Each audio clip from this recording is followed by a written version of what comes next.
Chapter 2703. She flipped through the materials in front of her and saw that most of them were only small pieces of information. They were not very complete. After flipping through them, she could not help but frown. The manager of the treasure house saw that Fingzhou had looked through the materials and then tossed them back. It was as if nothing caught his eye. He could not help but exchange glances with the old man beside him. After a pause, he asked, "Ghost Doctor, did you see anything that caught your eye? This information is only information that most people know. It is not very detailed and does not match what I want," Fingzhou said plainly. He was not in the mood to continue reading. As if thinking of something, she looked at the manager and the old man. "Is there anyone from the Guo clan among them?" "The Guo clan?" The old man thought for a moment and said, "The Guo clan did not give us any information about the Stairway of Immortality. They only said that they would tell us in detail after meeting the Ghost Doctor." Hearing this, Fingzhou said, "Then let them in. Send the others back first." Thus, the manager went outside and invited Old Master Guo and Guoxining in. Old Master Guo did not seem very surprised, as if he knew that he would definitely meet the owner of this pill. After entering the room, the grandfather and grandson were surprised to see a man in a red robe and a mask sitting lazily on the chair. They thought that the person who could concoct such a pill would be an old man. They did not expect him to be so young. "This is the Ghost Doctor," the manager said. He left the room for the three of them and then left with the old man. "Please have a seat," Fengzhou said with a trace of coldness in her lazy voice. When they heard that voice, the two of them felt their hearts skip a beat. They felt that the voice was somewhat familiar, as if they had heard it somewhere before. "How much do you know about the Stairway of Immortality?" Fengzhou asked. His gaze fell on Old Master Guo. After the two of them sat down, Old Master Guo looked at Fengzhou and told her about the Stairway of Immortality. In the end, he said, "Although the Stairway of Immortality can only be climbed by immortal emperors, I went up once before. However, I was beaten down before I could reach the gate." He paused and pulled out an item from his sleeve. "Ghost Doctor, we sincerely wish to trade for that pill. This is a map of the route to the Stairway of Immortality. There are also some important points recorded on it. I dare say that other than our Guo clan, only a few hidden clans or Mount Tai of the three sects would know of this information." Fengzhou took the item and looked at it, of the map. She closed the map and picked up a small booklet with the words barter written on it. She saw that the items she wanted to barter for were 3 rare and precious spiritual medicines. Seeing this, the corner of her lips curled up. "Elder Guo, I like what you picked." Hearing her call him Old Master Guo, surprise flashed across his eyes. He looked at Fengzhou and said, "He, the Ghost Doctor is an expert in the art of alchemy. I think no treasure can compare to rare and precious spiritual medicines. Coincidentally, I have a few precious spiritual medicines at home. I will trade them with you." Chapter 2704. Therefore, the old man stepped forward to examine the pills for them and let them take a closer look. In the end, both parties exchanged items. It was obvious that Old Master Guo was secretly relieved when he put away the pills. Old Master Guo and Guoxining were escorted out. They avoided the gazes of the people in front of them and quietly left through the back door. Fengzhou also left after paying the commission. She went to a secluded place and flashed into the space. She took off her mask, changed into her green robes, and walked out of an alley. She didn't go straight back to the Xie mansion.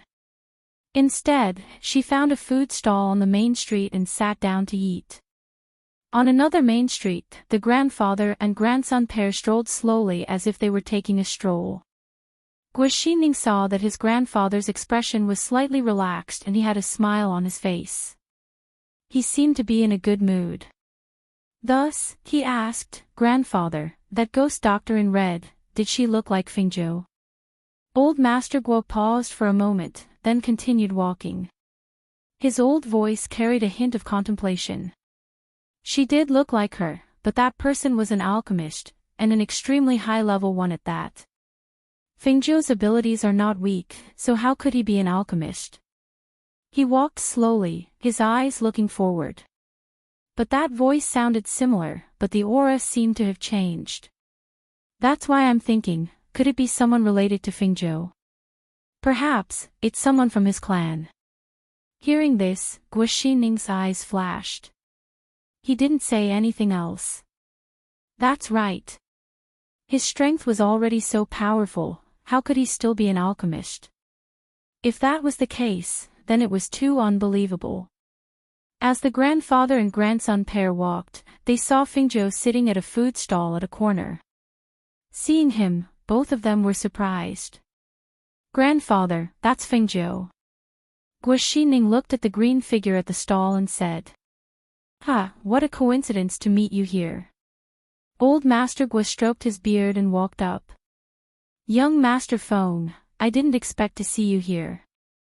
Fengzhou turned around when he heard their voices. Seeing that it was them, he nodded. We came out for a walk and to eat something. Do you two want to eat too? All right. Old Master Guo sat down, and Guoxining followed suit. To their surprise, Fengzhou stood up as soon as they sat down. Take your time. I still have something to do, so I'll head back first. She said with a smile. After paying the bill, she ordered some snacks for them and said, the food from this stall is not bad. Try it. Seeing Fengzhou turn and leave, Grandpa Guo shook his head and laughed. Is he unwilling to be close to us? I didn't expect that there would be a day when I would be despised by others. Guoxining didn't say anything. He just picked up the chopsticks and handed it to his grandfather. Grandfather, try it. Thus, after the two of them ate some food here, they returned to the side courtyard, planning to find a time to pay a visit to the Xie family. After returning to the Xie family, Fengzhou went back to the wing room to study the map carefully. He memorized the route and marked what old Master Guo said. At noon, Sha Yutang knocked on her door. Xiao Zhou, Xiao Zhou. She opened the door and looked at him standing outside, asking, what's the matter? Chapter 2705. Hearing this, she shook her head. No, if you want to go, just go. Well, I'll go and talk to my mother first. He said, then turned and left. Fengzhou came out, stretched his muscles and bones in the yard, and called, Silver. The silver wolf in the room rushed out, squatted beside Fengzhou and looked at him. Let's go. Let's go to the front. Fengzhou bent down and touched its head, then stepped out. He was going to say goodbye to the beautiful woman. In the front hall, after listening to her son's words, the beautiful woman thought for a while and asked people to refuse the people sent by the Ruan family. I went to the Ruan family, and my 2 children were almost lost. It's better to stay away from them. The beautiful woman said, but she was unwilling. It's just that the 3rd miss of the Ruan family acted like that. I can't let her go like this. Ruan harmed her children, but nothing happened. No matter how tolerant she was, she couldn't tolerate this kind of thing. Xia Yan, who was sitting next to her, patted her hand and said, Ruan's temper is like that. Even if we don't deal with her, someone will deal with her in the future. It's not worth getting angry for such a person. What's more, the 2 children are blessed by God. It's enough for them to come back safely. Hearing this, the beautiful woman looked at the 2 children sitting below and smiled. Yes, my husband is right. It's enough for Yutang and Xiaoshi to come back safely. Xiao Zhou is here. Xie Shirsi, who was sitting below and playing with the spirit beast egg in her hand, saw Fengzhou outside. She was overjoyed and quickly stepped forward. Xiao Zhou, why are you here? I'm here for something. As Feng Nine spoke, she looked at the 2 people in the main seats in the hall and said, Master, Madam, I want to say goodbye. As soon as these words came out, several people in the hall were stunned. The first to react was Sha Yutang. What? You're leaving? You have no relatives or friends. Where are you going? Sha Yutang asked in a hurry, obviously not expecting that he came to say goodbye. Xiao Zhou, are you leaving now? We just came back and we're already leaving. Please don't go. Wouldn't it be better if he stayed at our house? Xia Shirsi said reluctantly. Xia Yan and his wife knew that he was not an ordinary person and would leave their home sooner or later. It was impossible for him to stay here forever. Therefore, when they heard that he wanted to leave, they were not too surprised. Xiao Zhou, you guys just came back. You haven't even had a good rest. Even if you want to leave, you don't have to be in a hurry. She glanced at her son and daughter and continued, besides, they also hope that you can stay for a few more days. That's right, that's right. Little Joe, we haven't been to many places in the city. Even if you want to leave, you should stay for a few more days before leaving. Xia Shirsi said as she pulled on his sleeve. Her eyes were filled with reluctance as she looked at him. Fengzhou thought for a while, then nodded. All right then. I'll stay for 2 more days and leave after that. Then let's go out and play. Let's go to the city to play and find delicious food. Xia Shirsi said, looking at her brother, let's go together. Okay. Sha Yutang said, and the 3 of them went out, discussing where to play. Chapter 2706. I've been worried about the 2 children these days. I almost forgot that your birthday is in 2 days. Xia Yan said and nodded, well, you can arrange it. On the other side, the 3 people who went out of the mansion were followed by a small silver wolf. At first glance, the majestic wolf king was really like a puppy, wagging its tail and raising its head, following Fengzhou step by step. Its proud and pleasing appearance attracted some girls and children on the street to look back from time to time. Where are we going? Xia Shirsi asked and looked at them. Men rarely go shopping. You have the final say on where to go shopping. Sha Yutang said, looking at Fengzhou. He hesitated and asked, Xiao Zhou, where are you going? Will you come back in the future? I have something to do, so I won't come back here. Fengzhou said, walking slowly. Will we see you again in the future? Xia Shirsi asked. Sha Yutang glanced at her and said, he won't come back. How can we see him? Of course, we won't see him. Hearing this, Fengzhou chuckled, but did not speak. I see. Xia Shirsi looked at Fengzhou, thought for a moment, and said, even if we can't see each other in the future, I won't forget your Xiao Zhou. Thank you. Fengzhou said with a smile. By the way, it's my mother's birthday in 2 days. Let's buy something for her. And I also want to buy jewelry. I heard that there is a big jewelry store in the city. Let's go and have a look. Okay. Fengzhou said. After they inquired about the location, they went there. After shopping, they went shopping and didn't go back until it was dark. However, as soon as they entered the mansion, they heard from the housekeeper that Madame was looking for them, so they went to the backyard. Mother, why are you looking for us? Xia Shirsi ran forward and sat down beside her. The beautiful woman looked at Fengzhou and said, Xiao Zhou, Yutang, the 4th Miss of the Ruan clan has sent someone to send an invitation to invite you to her residence tomorrow.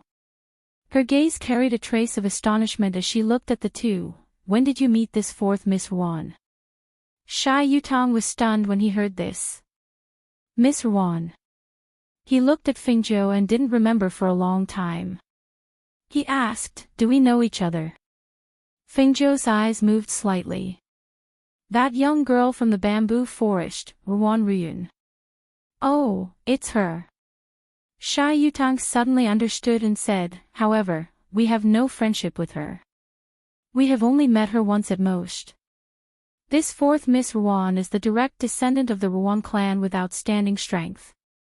It is said that her body's hidden disease was cured somehow, and her talent was found to be excellent. Now she has been cultivated as a talent of the Ruan clan. The beautiful woman glanced at them and said, "These days when you were away, the Ruan clan took care of a lot of things for this fourth Mississippi." She paused for a moment before continuing, "This is the invitation she sent over, and she only invited you. You weren't at home earlier, so I accepted the invitation. You can see for yourselves if you want to go. If you don't want to go, it doesn't matter. I'm going to hold a birthday banquet. You can invite her to our residence then." Chapter 2707. "Well, let's invite her to our house." "I don't want to go to their house anymore," Sha Yutang said and looked at Fingzhou. "What do you think? Is that okay?" "It's up to you." She was just a person she had only met once, so she didn't pay much attention to her. If the beautiful woman hadn't mentioned her today, she would have forgotten her existence. "Well, that's it," Sha Yutang said, and then stepped forward to his mother and took out a gift. "Mother, this is the birthday gift I bought for you." I also have, Mother, I bought you jewelry," Xie Shirsi said with a smile, and also gave her something. Hearing this, the beautiful woman laughed happily. "It's not time yet, is it?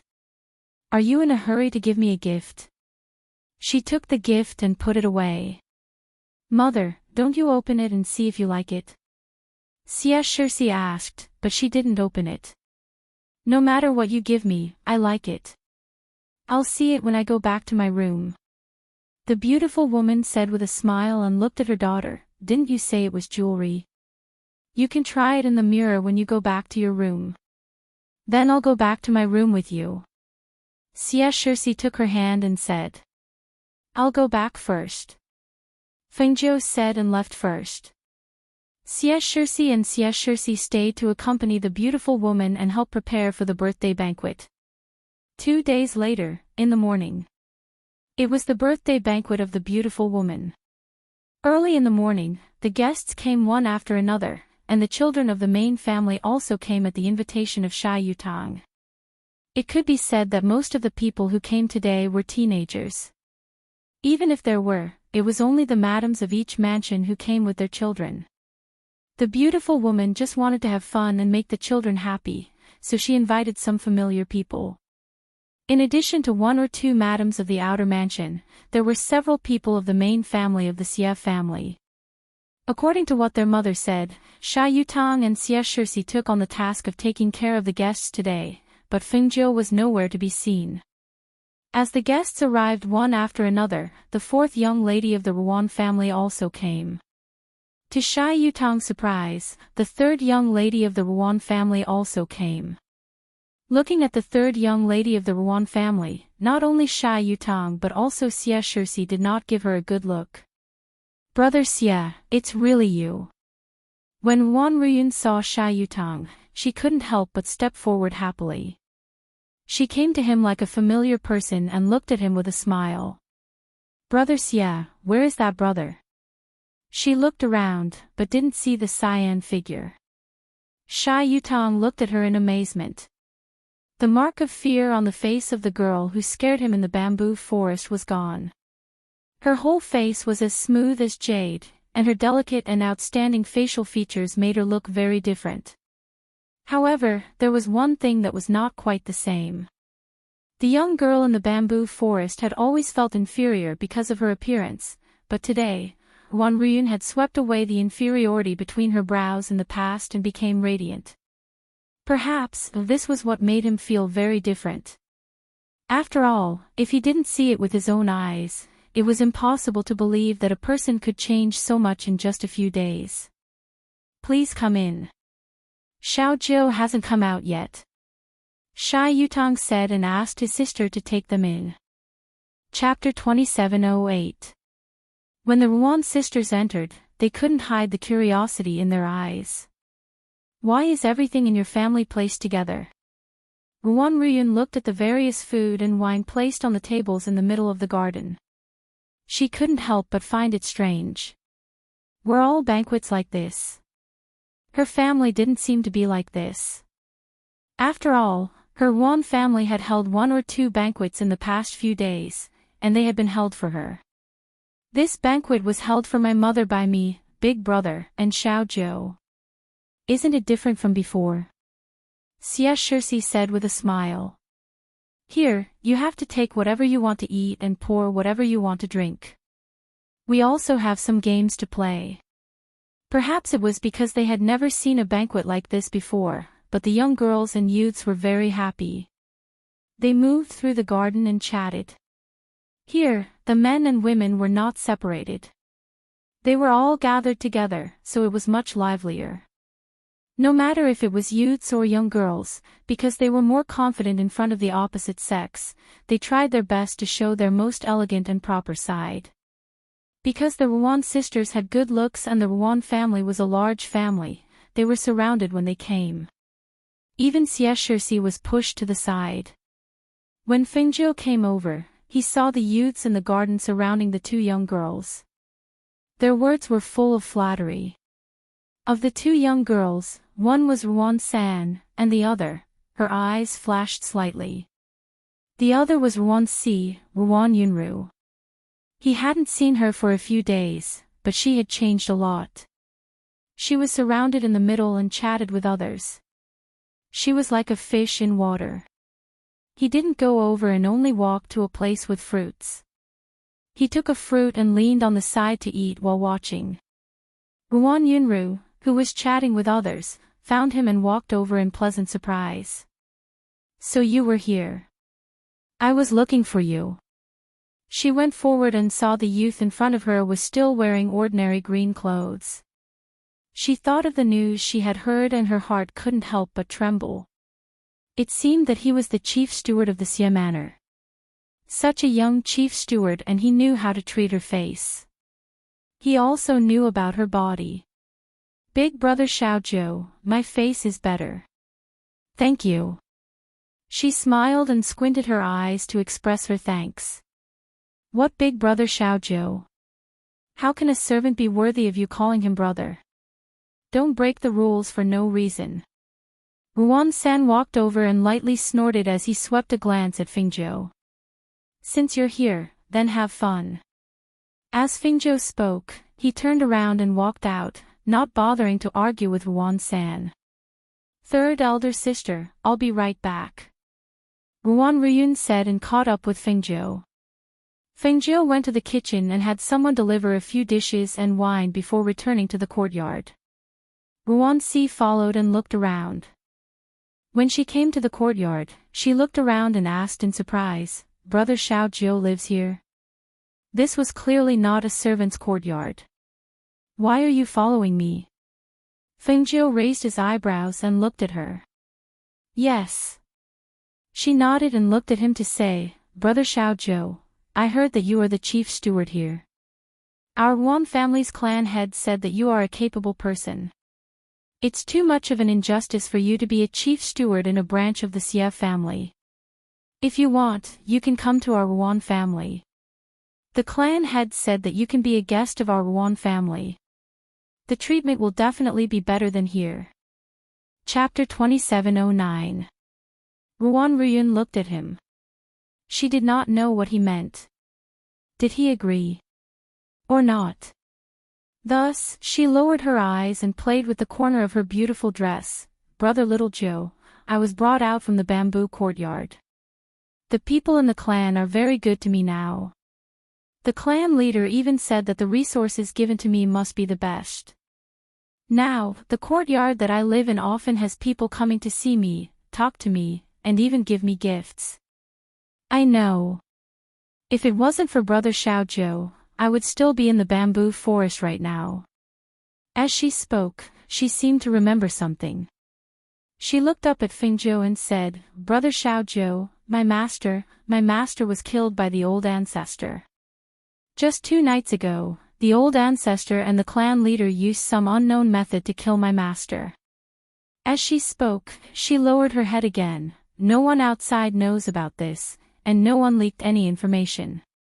My master, such a powerful person, died. Fengjiu listened quietly and calmly looked at the young girl in front of him. When she spoke of this matter, her expression would suddenly darken, then sigh in relief, then become melancholy. Brother Xiaozhou. She had just spoken when Fengjiu interrupted her. We've only met once, so we can't be considered familiar. You're the fourth young miss of the Ruan family, so don't call me brother. As Fengjiu spoke, he saw a servant girl bring in wine and food from outside the courtyard. He indicated for the servant girl to put down the wine and food and retreat. She poured the wine and took a sip. She did not look at Ruan Ruyun and only said, "This is the inner courtyard. You can go back." Hearing this, Ruan Ruyun looked at Fengjiu and said, "You're not willing to go to the Ruan family as a guest?" "Not interested," Fengjiu said as he gently swirled the wine cup in his hand. "But this is the first task the clan leader gave me. If I don't do it well, the clan leader will be disappointed." She bit her lower lip and looked at him with a troubled expression. "What does that have to do with me?" Fengjiu looked at her and asked carelessly. "Of course it's your business. It's because of you that I came out of the bamboo forest. Originally, they all ignored me and didn't like me, but now they all like me and treat me very well. This is all because of you." She looked at Fengjiu and said, "I don't want to disappoint them. I want them to always like me like this." Hearing this, Fengjiu, who was eating with her chopsticks, paused. She looked at the girl in front of her seriously. She was wearing a beautiful dress made of fine gauze, with tassels hanging around her waist. She was wearing a bracelet on her wrist. It was not an ordinary bracelet but a spatial bracelet. Further up, there was an exquisite pearl necklace around her neck. The earrings dangling from her earlobes flickered with a mesmerizing light. The veil that covered the girl's face due to her ugliness had long been removed, revealing a jade-like delicate and beautiful face. Her facial features were outstanding, and her eyes were innocent and natural. The inferiority between her brows had disappeared. What replaced it was an arrogance that could not be concealed, as well as a sense of superiority that made people dislike her. It had to be said that this girl was the same as the majority of the daughters of influential families. She had a high and mighty attitude. Compared to her inferiority self, she was now more dazzling and looked more like a daughter of an influential family. However, the girl in front of her did not have the kind of thoughts that made her want to help her. She only felt displeasure. Chapter 27:10. It's not that I've changed. It's just that my identity and status are different now. I like this version of me. Everyone in the clan likes this version of me. Ruan Ruyun looked at Fengjiu as she spoke. You'll help me, right? You've already helped me before.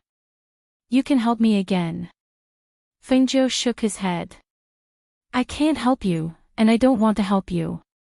You should leave. She didn't look at her anymore. Instead, she poured wine and drank. She planned to give the beautiful woman a birthday gift after the banquet ended. Then, she prepared to leave. She suddenly took a step forward. No, you can help me. You just have to come with me to the Ruan family. Instead of being a steward of the Xia family, wouldn't it be better to come to our Ruan family? Feng Nine focused on eating and didn't pay any attention to her. The silver wolf lying in the corner of the courtyard watched this scene. A trace of viciousness flashed across its eyes. This human had guts. She actually dared to speak to its master like this. If you don't leave, I'll get someone to ask you to leave. At that time, I'm afraid it won't look good for you. Fengjiu said indifferently. He shook his head inwardly. People were fickle and insatiable. Hearing this, Ruan Ruyun's expression changed. She was a little agitated and her eyes became angry. She shouted at Fengjiu in a shrill voice. Why won't you help me? You can clearly help me. You should help me. That sudden shrill voice was filled with agitation and anger. Fengjiu was stunned and looked at her in astonishment. It was fine if this person was fickle, but how did her mentality become so twisted and perverted? In just a few days, she could change someone like this. Or could it be that suppressing her inferiority complex in the past was only one side of her, and this was her true personality? Now that she had the protection of her family, and some of the clan leaders treated her differently, the other side of her was gradually being exposed. However, what made her even more dumbfounded was that she stared at her with an inexplicable smile. Suddenly, she reached out and tore her own clothes. The sound of clothes being torn was heard. The high-quality fabric was torn apart just like that. A good new dress was ruined because of this. Ruan Ruyun looked at Feng Nine, who was looking at her in astonishment with an inexplicable expression. She chuckled softly. Even if he is the chief steward, he is just a servant. What do you think will happen if he sees you tearing my clothes and trying to do something to me? As she spoke, she loosened her shirt and tore off one of her sleeves, revealing her snow-white skin. She also messed up her coiled hair a little. She looked her up and down and finally smiled with satisfaction. Last time at home, I saw my third sister frame someone she didn't like. That person wasn't willing to listen to her. In the end, both of her legs were broken and she was thrown out of the city. She said innocently while looking at Fengjiu. You're so smart, but you're not willing to be used by me or enter my Ruan family. Then I can only think of a way. I think, when I call for help later, the people in front will definitely run over. You bullied me and took advantage of me. My family won't let you off easily. Brother Xiaozhou, don't you think so? Chapter 27:11. What was going on in that brain of hers? She actually thought of using such a despicable scheme to frame her. Looking at her tearing her clothes and making it look like she was being bullied and taken advantage of, she really wanted to tell her that she didn't need to tear. She was a woman, and even if she took off her clothes and put the two of them together, she wouldn't be able to take advantage of her. However, seeing her having so much fun, she felt that it was fine. Let's see how she tormented herself. In any case, in the end, she would definitely torment herself to death. The silver wolf that was lying on the side had already sat up, but it was as small as a puppy and had no presence at all. Ruan Ruyun didn't take it seriously and naturally didn't see that the silver wolf was sharpening its knife, looking as if it couldn't wait to pounce on her and bite her to death. Seeing that Fengjiu didn't take her seriously, Ruan Ruyun gritted her teeth. You really don't agree. You have to know that as long as I call for help, even if the Xia couple wants to protect you, they won't be able to. At that time, you'll fall into the hands of our Ruan family. Fengjiu continued eating and ignored her. Seeing this, she took a few steps back, and a trace of determination flashed across her eyes. In the next moment, she shouted at the top of her lungs, "Help! Help!" After all, she was a golden core cultivator, so her voice naturally contained spiritual aura and easily spread out. Even the people in the garden could clearly hear the echo of her voice. The people in front were all in harmony, especially because Old Master Gua and Guaxining happened to be visiting today, and Xia Yan was receiving them. However, who knew that they would suddenly hear a cry for help? Xia Yan was stunned for a moment, and ordered the housekeeper beside him, "Go and see what's going on." In the garden, the beautiful woman and the others were also stunned for a moment when they heard the sound. Someone asked curiously, "Why is there a cry for help?" "It's my fourth sister's voice." Ruan San was stunned for a moment before he exclaimed and ran towards the direction of the sound. When everyone heard this, they couldn't help but look at each other in astonishment and quickly ran towards the direction of the cry for help. Xia Shirsi was running with the crowd and almost fell when someone suddenly bumped into her. At this time, a pair of hands reached out to support her. "Be careful." A gentle voice came. She looked up and couldn't help but be happy. "Brother Gua." "Thank you, Brother Gua." She had just heard that they were coming, and she hadn't had time to see him. "Are you all right?" Guixining asked gently. "I'm fine," Xia Shirsi said with a smile. "Why didn't I see Fingzhou?" he asked. "Ah. Little Jiu is with the Ruan's fourth young Mississippi. That cry for help belongs to the Ruan's fourth young Mississippi. I don't know what happened. Let's quickly go take a look." As she spoke, she didn't even think before pulling him to the rear courtyard. Guixining was slightly stunned after hearing her words. Feng Nine and Miss Ruan were in the backyard. When Shai Yutang, who was also going to the backyard, heard the cry for help, he couldn't help but curse in a low voice. "I knew that the people of the Ruan family wouldn't be good." However, when everyone came to the backyard and saw the scene in the backyard, they couldn't help but be dumbfounded and couldn't recover for a long time. Chapter 27:12. When Miss Ruan saw this situation, she couldn't help but gasp. She quickly ran forward to help her up. "Little Four, what's wrong with you?" However, before she could touch her, she screamed and exclaimed, "Brother Xiaozhou, Brother Xiaozhou, don't die." As soon as these words came out, the faces of the people around suddenly changed, and their eyes fell on the young man in cyan who was eating and drinking indifferently. They knew this young man. His name was Fingzhou, and he was the housekeeper of the house. This man and woman were alone in this courtyard, and Miss Ruan looked like she was being bullied, which made people's imagination run wild. Could it be that this young man in cyan took advantage of Miss Ruan? Thinking about it, it was possible. After all, he was a young man. It was normal if something happened that he couldn't control. However, this girl was not an ordinary person. She was the Ruan family's Miss Ruan. Recently, she was in the limelight. If something happened to her, the Ruan family would not let it go. For a moment, the surrounding people discussed in low voices. When Xia Shirsi, who had squeezed her way forward from the back, heard this, she rushed forward and heavily pushed the Ruan fourth young miss. She angrily scolded, "What nonsense are you talking about? Xiao Jiu is not that kind of person. If you talk nonsense again, I'll slap your mouth." "Little sure." Shai Yutang stepped forward and pulled her, indicating that she should not be impulsive. With a gloomy face, he stared at Miss Ruan with a stern look. He said word by word, "You can eat whatever you want, but don't talk nonsense. Xiao Jiu is not someone you can slander." Guixining, who was standing at the back of the crowd, looked at this scene with slight surprise. He looked at the crying girl and saw that her clothes were torn and she was in a sorry state. Moreover, there was a look of panic on her face. From time to time, she looked at Fengzhou as if she wanted to say something but stopped herself. Fengzhou would take advantage of her. To be honest, he didn't believe it. "What's the matter?" The beautiful woman's voice came from behind.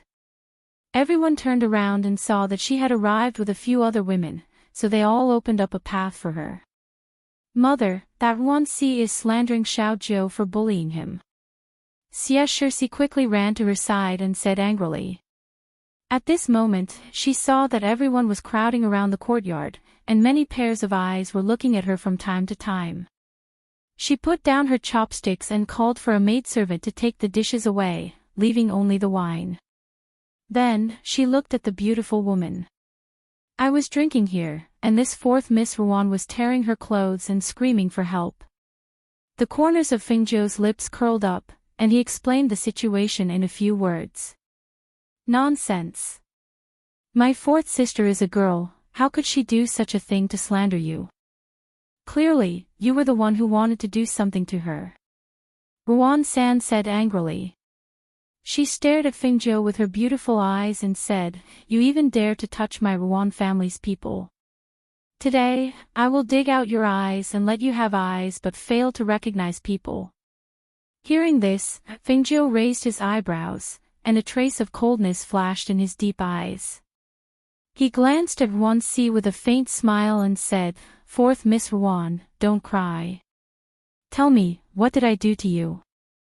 Chapter 27:13.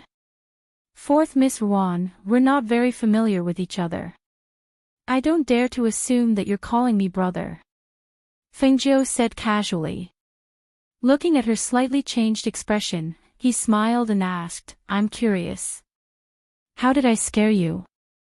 Seeing that she kept retreating with her head lowered and did not look back, Fengjiu patted his forehead in realization.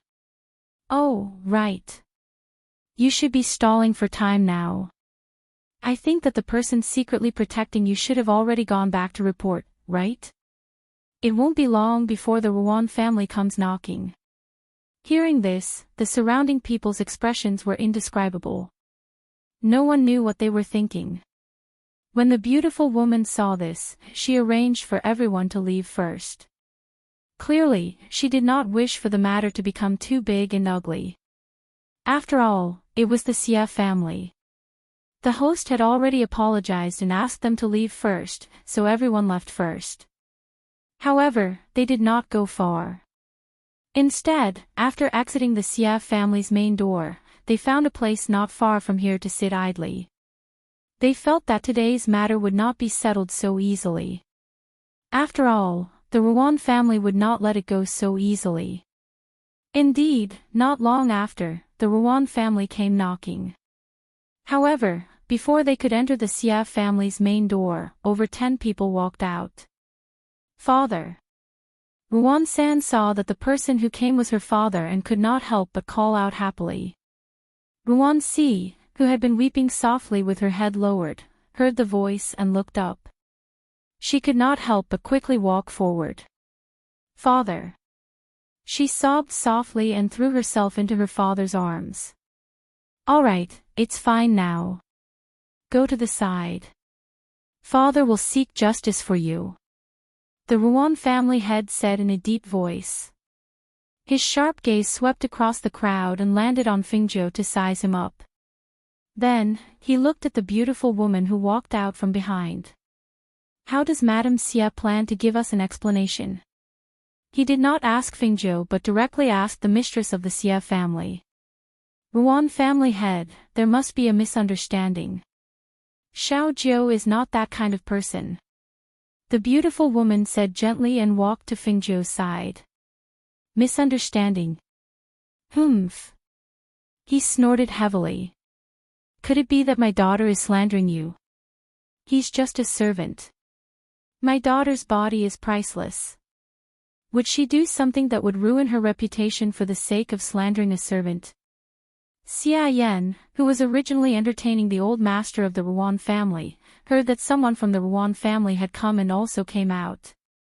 The Xia family head who heard the news also came over. Seeing this scene, the Xia family head was slightly startled and asked. What's going on?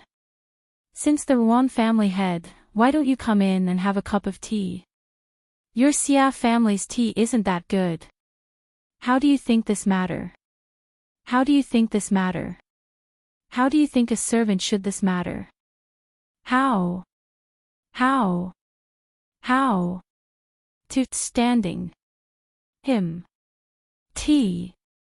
At this moment, Xia Yan walked out from behind and said, Family head, he's not a servant of our family. He's our guest. Hearing this, the Xia family head glanced at him and then looked at Fengjiu.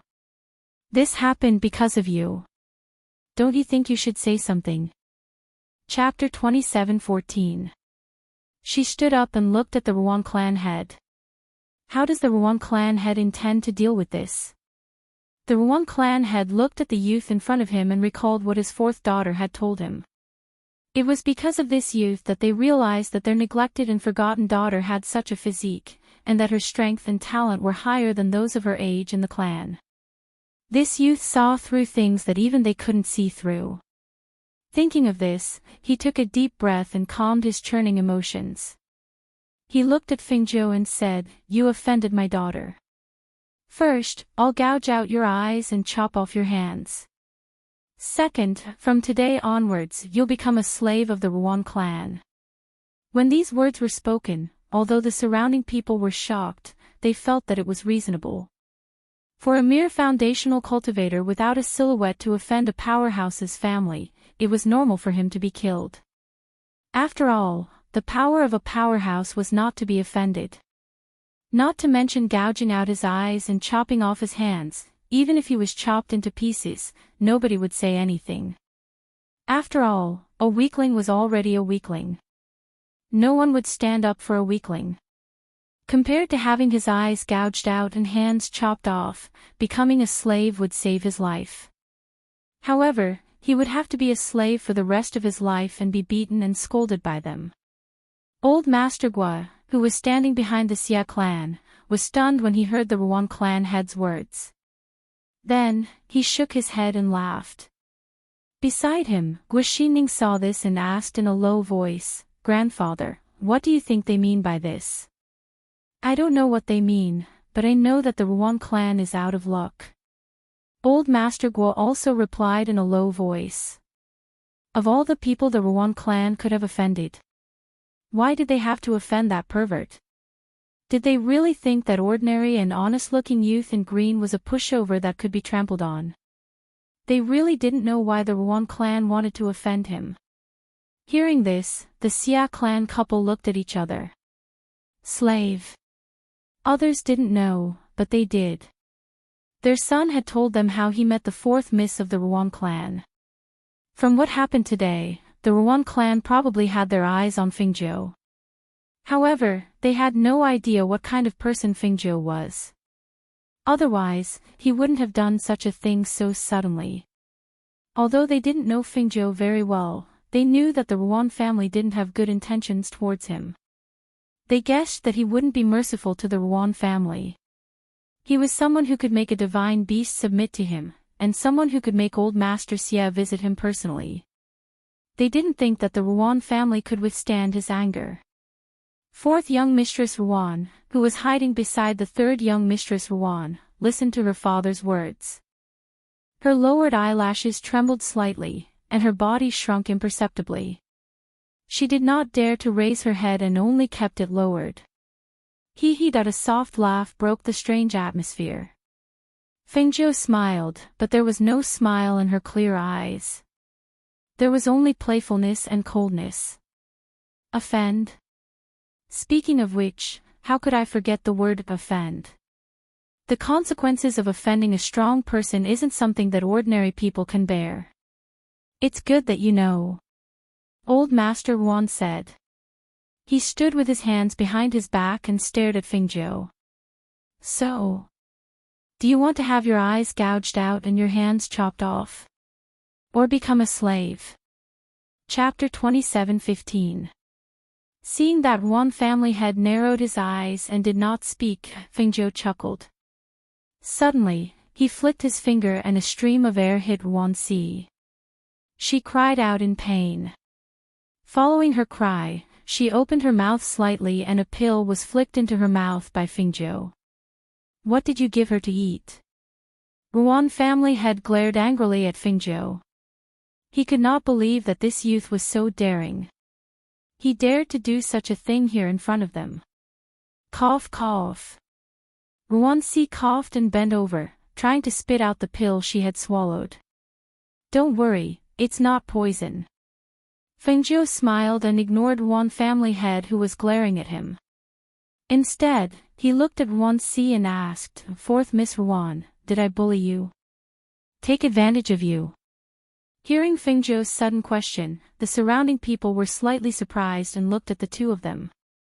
However, what made everyone stunned was Fourth Miss Ruan's reply. No. No. If not, why did she say that he tore her clothes and took advantage of her? Some of the youths who were originally at the Xia family's banquet widened their eyes. Fourth Miss Ruan, who heard her own reply, cried out in surprise. Just as she was about to cover her mouth, a chi blade shot out and sealed her pressure point, making her unable to move. Ruan family head stared at Fourth Miss Ruan and then stared at Fingzhou, asking, What did you do? I didn't do anything. I only gave her a truth pill to make her speak the truth. Fingzhou curled the corners of his lips and spoke unhurriedly. Then, in the midst of the crowd's uproar, he asked, "Fourth Miss Ruan, who tore your clothes? Did anyone bully you or take advantage of you?" "I tore it myself. I tore it myself on purpose. No one bullied me. No one took advantage of me." When Ruan-si heard what she had said, her face turned pale and her body trembled. She wanted to stop it, but she could not. It was as if her body was under her control. She could not help but say the words in her heart. Ruan-si's face turned pale and her body trembled. "No, no, it's not like that. I didn't say that. I only wanted him to join our Ruan clan as a guest, but he wasn't willing. That's why I wanted to force him. No, it's not like that. I. The more she spoke, the more flustered she became. The crowd went into an uproar. They didn't expect it to be like this. So it turned out that she had written and directed the scene herself. She had slandered Fingzhou just because he had rejected her invitation to the Ruan family as a guest. Thinking back to when the Ruan family head said that he wanted Fingzhou to have fewer slaves in the Ruan family, everyone's hearts were slightly moved. An ordinary young man would not make them put in so much effort. Could it be that there was something unusual about this young man? For a moment, everyone's eyes fell on the young man again. He casually took out a truth pill. They had never heard of this pill here. However, the effect was obviously very good. As soon as she ate the pill, fourth Miss Ruan herself spoke the truth. For some large families, such a pill was really good. Humph. You're really shameless. Xiao Jiu is such a good person. He even helped you and cured your hidden disease. You actually harmed him with such bad intentions. Xie Shirsi ran forward angrily. If Shai Yutang hadn't held her back, she would have rushed over and hit her. Chapter 27:16. That's right. He cured her unmentionable illness. How can she frame him like this? I heard that she had been quarantined before and was only recently brought out. Even so, she can't frame her benefactor like this. I really couldn't tell. How can such a pretty girl have such bad intentions? The voices of the surrounding people continued to speak, and the Ruan family members only felt embarrassed. Fengzhou's sealing of her acupuncture points did not last long. Ruan-si's legs went soft and she fell to the ground. Her pale face was filled with panic and fear as she looked at the Ruan family's old master, who had arrived at some point in time and was quietly watching from the side. Men. Send third miss and fourth miss home first. The Ruan family head ordered in a deep voice. His gaze was gloomy as he looked at Fengzhou. Suddenly, he seemed to have sensed something and looked to the side. Seeing that his father had also arrived, he could not help but be startled. Father. Why have you come? Everyone looked at the Ruan family's old master and saw him walk out with his hands behind his back. His eyes swept over Ruan-si, who had fallen to the ground, and he frowned. He said to the men of the Ruan family, "What are you standing there for? Haven't you embarrassed yourselves enough? Bring her back." The originally pale Ruan-si was terrified by the old master's words. She fiercely waved her hand and pushed away those who wanted to help her. She looked at her eldest brother who had followed the old master and had a complicated expression. She cried and begged, eldest brother, save me. Save me. Help me plead. I won't go back. I can't go back." The Ruan family's eldest young master looked at her with a complicated expression and said, "Fourth sister, go back with them first. It's fine." He did not know why his obedient and kind fourth sister had become like this in just a few days. Could it be that she had gone from being neglected to being treasured? Was that why she had become so unfamiliar? However, when Ruan-si heard his words, she shook her head in fear. No. No. Eldest brother, I can't go back. I didn't do a good job and embarrassed the family. They won't let me go. Men. Drag her back. What nonsense are you spouting? The Ruan family's old master's expression was gloomy and ugly. He ordered people to drag her away. No. No. I don't want to. She cried helplessly and helplessly. She looked at her family members, her grandfather, her father, her brother, and her sister. They were all looking at her with disgust and disgust. No one could save her. No one could save her. Suddenly, she stopped crying and crawled towards Fingzhou. Brother Xiaozhou, I was wrong, I was wrong. I shouldn't have tried to frame you, but I had no choice, I had no choice. Brother Xiaozhou, save me, save me. Grandfather wants to use me as a cultivation vessel for the family's elite disciples to cultivate. They want to lock me up. I'm scared. I'm scared of Brother Xiaozhou. Hearing this, Fingzhou's heart skipped a beat. It was as if a stone had been thrown into a calm lake, creating ripples. Her brows furrowed and her eyes grew colder. Because of the truth pill, she knew that what Huan Si was saying was the truth. A cultivation vessel. Because of her natural cultivation vessel constitution, her family wanted to lock her up and use her as a cultivation vessel. Until the last drop of essence blood was squeezed from her body. Chapter 27:17. What nonsense are you spouting? Old Master Ruan's face was gloomy, and his gaze was as sharp as a knife as he stared at Huan Si. His deep voice was old but full of energy. A powerful coercion accompanied the voice and attacked Huan Si. It seemed that he intended to use the coercion's powerful force to injure her so that she could no longer speak nonsense. However, Fingzhou only glanced indifferently at Old Master Huan. She reached out and gently waved her hand, easily dispersing the pressure that attacked her. Her clear eyes were filled with mockery as she looked at Old Master Huan. Her clear voice was cold as she said, "What? Are you angry out of humiliation? Or do you want to silence me?" When Old Master Huan saw that the pressure was dispelled by the youth, his old face sank. His eyes were filled with anger and killing intent. "Boy, it's best if you don't meddle in other people's business. This is our Huan family's business."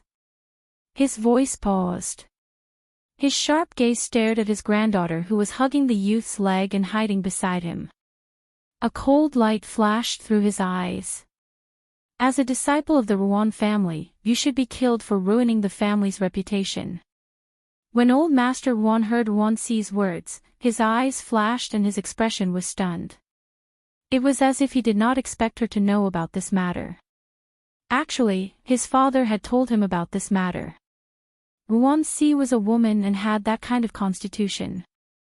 If she was used as a cultivation vessel for the elite disciples of the family to cultivate, then their Huan family would be like the sun in the sky.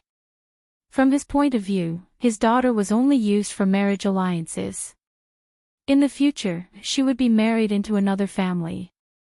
The greatest use of a daughter was to become in-laws with a large family.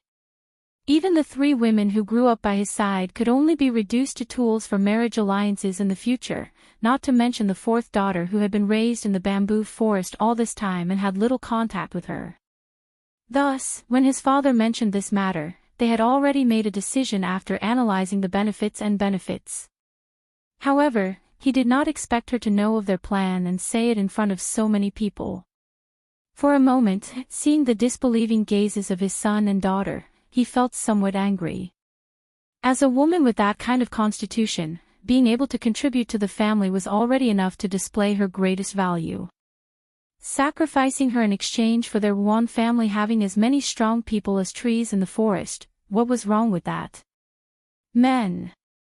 Bring forth young Miss back," he said in a gloomy voice, making up his mind. Father, is fourth young Miss speaking the truth?"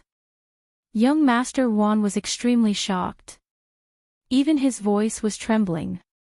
He could never have imagined that things would turn out like this. He thought that it was the family's attention and flattery that caused fourth sister to change, but he didn't expect that the person who forced fourth sister to be like this was their father, their grandfather. Don't listen to her nonsense. I think she's delirious. The Rouen family head said in a deep voice without any change in his expression. When the crowd heard this, they were all shocked. They looked at the people from the Rouen clan in disbelief. Someone said, that young man just gave the Rouen fourth miss a truth pill. She shouldn't be lying. If.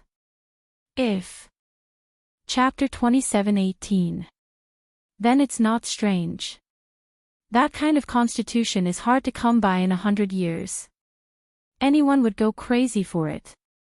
Hearing the discussions of the surrounding people, the faces of the Rouen clan's patriarch and patriarch became increasingly ugly. Seeing that the Rouen clan guards were still standing there in a daze, they couldn't help but angrily shout, "What are you still standing there for? Didn't you hear that I told you to bring her back?" The Rouen clan members came back to their senses and quickly went forward. When the surrounding people saw this, they didn't say anything. After all, this was their clan's matter. It wasn't up to outsiders like them to interfere. Even if the Rouen clan's fourth young miss was really locked up and turned into a cultivation vessel, it had nothing to do with them. No, I don't want to go back, don't. Rouen C muttered in despair. His tears blurred his vision. He was desperate and helpless. At this moment, when Xia Yan and his wife thought that Feng Zhou wouldn't save the Rouen clan's fourth young miss, they saw Feng Zhou's clear eyes sweep over and coldly shout, "Stop." Perhaps it was that cold shout that caused those people to involuntarily stop in their tracks. They didn't continue forward. The Rouen clan's patriarch stared at Feng Zhou and asked in a deep voice, "What?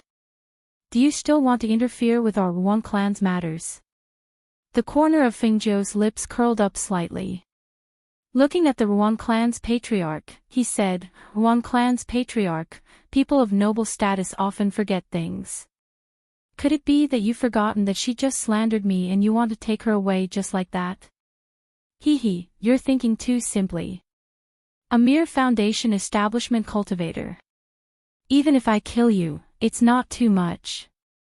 She only slandered you. What can you do about it?" The Rouen clan's patriarch coldly snorted, not putting Feng Zhou in his eyes. "Is that so?" She chuckled and stared at the Rouen clan's patriarch. Suddenly, she called out, "Silver, move your muscles." Just as everyone was startled by her words, they heard a wolf's howl. A whoa! A deafening wolf's howl suddenly rang out. That sound soared into the sky, powerful and full of energy reverberating in the sky. When the people below heard the wolf's howl, they all cried out in alarm. They covered their ears with their hands and squatted down, looking around in horror. But when everyone saw the silver-white puppy, which was sitting not far behind Feng Zhou, suddenly stand up and reveal its true form with a flash of light, they were all scared out of their wits. Heavens! It's a wolf! It's a wolf, King Wolf. Hiss! It's a divine beast level. When they saw the originally unremarkable puppy suddenly turn into a meter-tall silver wolf, they couldn't help but widen their eyes. They watched in disbelief as it revealed a ferocious expression and pounced towards the patriarch of the Rouen clan. The Rouen clan's patriarch was still wondering what the silver Feng Zhou spoke of was when he saw the wolf pounce over. In an instant, he felt his entire body being covered by a huge thing. The pressure of a divine beast and its bloodthirsty aura made him forget to dodge. He could only watch in horror as the silver wolf bit down. "Get out of the way!" The Rouen clan's patriarch shouted. Before the silver wolf could bite the Rouen clan's patriarch, he reached out and pulled him back quickly, avoiding the silver wolf's attack. The sudden attack shocked the Rouen clan, especially Rouen C. He stared blankly, forgetting to cry. She never thought that Feng Zhou would be willing to help her. In an instant, hope rose in her heart. Chapter 27:19. Fengjiu raised her hand and gestured for the silver wolf to step aside. She walked forward and looked at them. Her clear voice was cold as she said, "Someone who can cripple all of you." As soon as she finished speaking, a powerful pressure burst out from her body. The aura of an immortal emperor was fully displayed. Just as the father and son of the Ruan clan were shocked by her strength, a green figure flashed in front of them and the Ruan clan head screamed. "Ah!" That blood-curdling scream pierced through the sky, causing everyone's heart to involuntarily shrink. Their hearts tightened. That green-robed youth's speed was too fast. They didn't even see how he did it. They only knew that when that blood-curdling scream rang out, he was standing beside the Ruan family head, and one of the Ruan family head's hands was twisted behind his back. What shocked them the most was that with just a glance, the Ruan family head's cultivation was actually crippled. The aura of spirit force leaked out from his body. His spirit force was flowing out, and his meridians were destroyed. It made him look as if he had aged 10 years. He tried to struggle, but he couldn't resist. When all of his spirit force was exhausted, he collapsed to the ground. Patriarch Gua and Guaxining, who were standing among the Xia clan, were shocked when they saw this. This scene was too sudden, but it also seemed so natural. They even thought about the situation in their clan. If Patriarch Li hadn't arrived, even if he didn't kill the Li clan head, he would have been crippled. They knew that Fengjiu was very strong, but they didn't expect him to be a peak immortal emperor. After offending such a figure and provoking him with such words, it was not surprising that the Ruan family head ended up with his meridians broken and his cultivation crippled.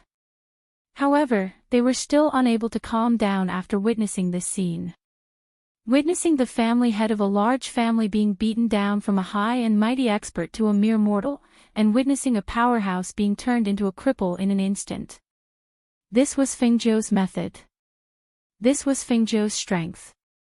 It was terrifying and awe-inspiring. The eldest son of the Ruan clan, Ruan San and Ruan Si, were stunned. Their father was crippled just like that. This was clearly impossible, but it happened right in front of them. Even if they didn't dare to believe it, they had no choice but to believe it was real. Compared to them, the Xia clan head was the most dumbfounded. As the Xia clan head, he didn't usually notice Fengjiu when Xia Yan was there. How could such an inconspicuous young man be a peak immortal emperor? Thinking about how such an inconspicuous young man was stronger than him, he couldn't help but wipe the cold sweat from his forehead. Fortunately, the one who offended him wasn't him, but the Ruan clan. How dare you? The old master of the Ruan family was so angry that his whole body trembled. Seeing his son, the head of the Ruan family, become a cripple like this, the anger in his body burned. The spiritual qi in his body also exploded, forming a powerful airflow that could be seen with the naked eye. Chapter 27:20. When two experts fought, one move was all it took to determine the victor. One was the old master of the Ruan clan, and the other was a young man in green. When the two of them exchanged blows, the airflow in the surrounding air also condensed, and a powerful pressure pressed down, causing those who retreated to feel a sense of suffocation. Too impulsive. Old Master Gua, who was watching from the side, shook his head and sighed softly. "Grandfather, are you referring to Fengjiu? Or the old master of the Ruan clan?" Guaxining asked. Fengjiu is at the peak of the immortal emperor realm. With his strength, he can definitely kill his opponent instantly. If I'm talking about impulsive, I'm naturally referring to the old master of the Ruan clan. As old Master Gua spoke, he stroked his beard and said, his son was instantly crippled. This shows how strong Fengjiu is. His movements are extremely fast and impossible to guard against. He has already lost one person, and this person is the patriarch of the Ruan clan. If he calmed down, he should know that he can't fight Fengjiu, but he still attacked. Old Master Guo watched as the air currents from the two collided. With a loud bang, the old master of the Ruan clan was sent flying by Fengzhou's powerful air current. Along with his own air current, he flew dozens of meters and fell heavily to the ground, spitting out a mouthful of blood. Old master! Grandfather! The Ruan clan members cried out in alarm and quickly ran forward to help him up. They looked at the approaching young man in green in fear, afraid that he would attack again. The two strongest people in the Ruan clan, one was crippled and the other was severely injured. This young man, was he going to destroy the Ruan clan? The surroundings were silent. Everyone held their breaths and stared at the young man in green in shock. This young man was too strong, wasn't he? The two strongest men of the Ruan clan had been so easily defeated by him. The Ruan clan was in trouble this time. Even if the young man in green didn't kill the two of them, the Ruan clan would probably be reduced from a large clan to a small one. After all, the strength of a clan depended on the strong people in the clan. Now that the two strongest people in the Ruan clan were in such a state, they naturally couldn't compete with the other clans. The Ruan family was destined to go downhill. Fengzhou looked at the pale-faced old master Ruan, who was being helped up by several Ruan family members. Her clear and cold voice came out of her mouth unhurriedly. Strength decides everything. Even if I kill you here today, no one will dare to say anything. Am I right? Old Master Ruan's lips moved slightly. He stared at Fengzhou, his heart in his throat. Fengzhou slowly walked forward step by step until he was in front of him. He looked down at him condescendingly. You tell me, am I going to kill you? Or cripple you? Hearing this, Patriarch Ruan's heart trembled, but he wasn't willing to beg for mercy. Instead, he gritted his teeth and said, winner takes all. If you want to kill me, do as you please. Hearing this, Fengzhou's lips curled up. Old man, you're vicious and sinister. Today, I've crippled your Ruan clan's patriarch. Naturally, I can't keep you alive. When Fengzhou said this, eldest young Master Ruan couldn't help but beg, I beg you to let my grandfather go. My father's cultivation has already been crippled by you. If even my grandfather is crippled, then our Ruan clan. What does your Ruan clan have to do with me? Fengzhou sneered. He gathered a wisp of spiritual energy in his palm and prepared to attack. Chapter 27-21. Yes, die.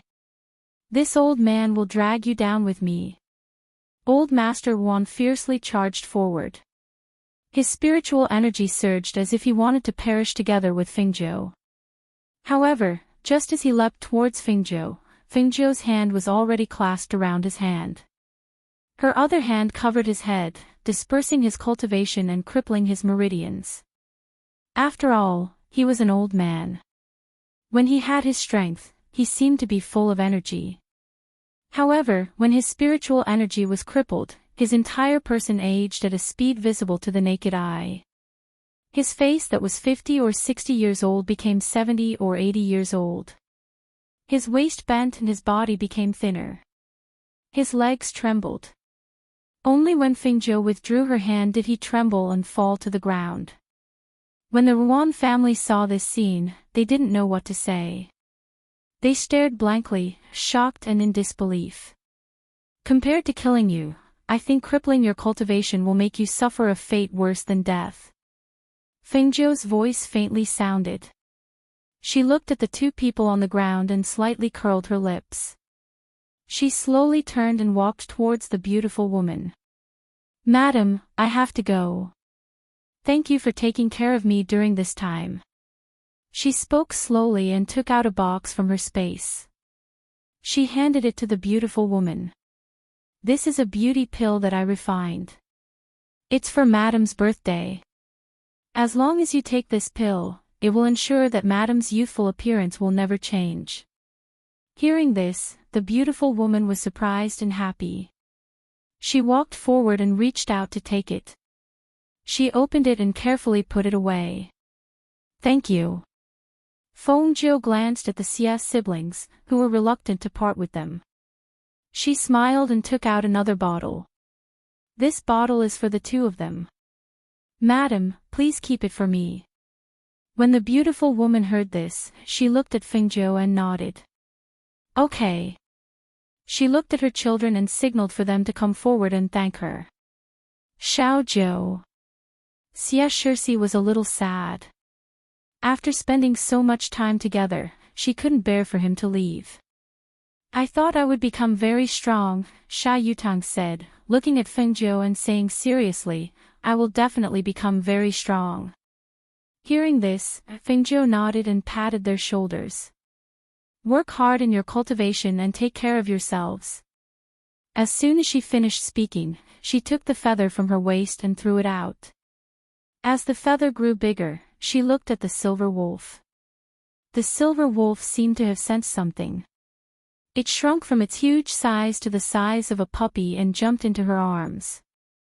Following the tip of her foot, she leaped onto the feather. Ruanxi looked at her with pleading eyes. If he didn't take her with him, then it would be difficult for her to escape death. Come up. Fengzhou looked at her and called out. Yes, big brother Xiaozhou. Ruanxi responded happily. She broke away from her third sister's hand and quickly ran to Fengzhou. She jumped onto the flying magic tool, but she didn't dare to sit down. She just stood quietly beside Fengzhou. Everyone, goodbye. She looked at the people of the Xia family and the two people of the Guo family below. Only then did she leave with the man and beast. Seeing them gradually disappear into the sky, everyone stared blankly. It took a long time for them to recover. They couldn't believe that things would end like this. Chapter 27-22. On the other side, Fengzhou brought Ruanxi to a deserted path and stopped. She said to Ruanxi, let's go down. Ruanxi was startled and could not help but panic. Brother Xiaozhou. Bringing you out of that place is also saving your life. If I didn't give you a few pointers back then, perhaps you wouldn't be in such trouble today. I saved you today because I sympathized with you. However, I won't keep people I don't like by my side. Bringing you here is already the most benevolent thing I can do. She sat on the flying feather and said indifferently. She raised her hand and sent Ruanxi to the ground. She looked at the panicked Ruanxi and said, after experiencing all these things, I think your temperament has changed. I think that even if you are alone, you can still live well after leaving those people. Brother Xiaozhou, I have never left home, much less traveled far. Now that I have no relatives, where can I go? She could not help but panic. She did not know where else she could go. Fengzhou took out some wine and took a sip. She looked at her leisurely and said, going to a sect to become a disciple may be your best way out. As she said this, she took another sip of wine. Brother Xiaozhou, why don't you let me follow you? I am willing to be your human cauldron alone. Pft. Cough cough. Fengzhou was caught off guard and choked on her wine. She coughed lightly and calmed her breathing. She glanced at Ruanxi. Thank you very much, but I don't need it. Pfft. Being her human cauldron. What use would a woman have for her? She frowned and looked at Ruanxi, who had her head lowered. If you want to live well, hide your special body constitution well. Don't let anyone know. Otherwise, even if you enter a sect, you will be eaten alive if you are not careful. As she finished speaking, her gaze swept past the space bracelet on Ruanxi's wrist. She thought to herself, she must have kept all the things that those people gave her. After all, she knew that her clansmen wanted to do something to her. Naturally, she would not let those things leave her body. Take care of yourself. She retracted her gaze, and sat on Flying Feather as they headed in another direction. A few days later, in a forest, Fengzhou, dressed in red, was resting on a tree branch. His sleeves hung in the air and swayed gently with the breeze. In the forest, the silver wolf brought back the prey it had caught and placed it under a tree. Only then did it call out to its master on the tree. "Master, the meat is here, and the branches are ready." It was a majestic mythological beast, a dignified wolf king. Following by its master's side, it was only useful for hunting prey and picking up branches. Yet, it couldn't say anything. Fingzhou, who was on the tree, opened his eyes and rolled down from the sky. His red robes fluttered in the wind, and leaves swirled in the air. Just as he was about to hit the ground, he turned and landed on his toes first, standing firmly on the ground. She reached out to stroke the wolf's head and said with a smile, "Well done."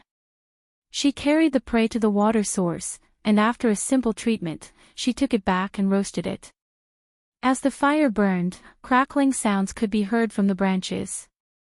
Chapter 27-23. If anyone saw this, they would definitely be astonished. The ferocious beasts in the forest were all standing there and watching, but they did not dare to take a step forward. One of the golden monkeys that had jumped onto the tree even held a few fruits in one hand and swung the tree vines forward. It threw the fruits in front of its chest to Fingzhou, then jumped onto the tree and looked at her with blinking eyes. Seeing the fruit that was suddenly thrown down, Fingzhou was startled. She glanced at the monkey and picked up the fruit again. After wiping it clean, she took a bite. The sweet and crispy taste in her mouth made her squint her eyes. She said to the monkey, "Thank you." "Ji. The monkey seemed to be very happy. It gestured with its hands in front of its body. Not long after, it jumped onto the tree branch and swung away. Not long after, it came back with the fruit and gave it to Fingzhou. And it's a different breed. Are there fruit trees here?" Fingzhou said in surprise.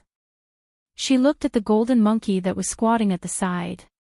It seemed that the monkey was not afraid of her. It did not leave after giving the fruit, but squatted and looked at her. The silver wolf glanced at the monkey, then said to Fingzhou, "Master, there is a cliff about 500 meters away from here.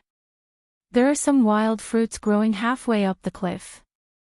This monkey should have gone there to pick them." "Oh."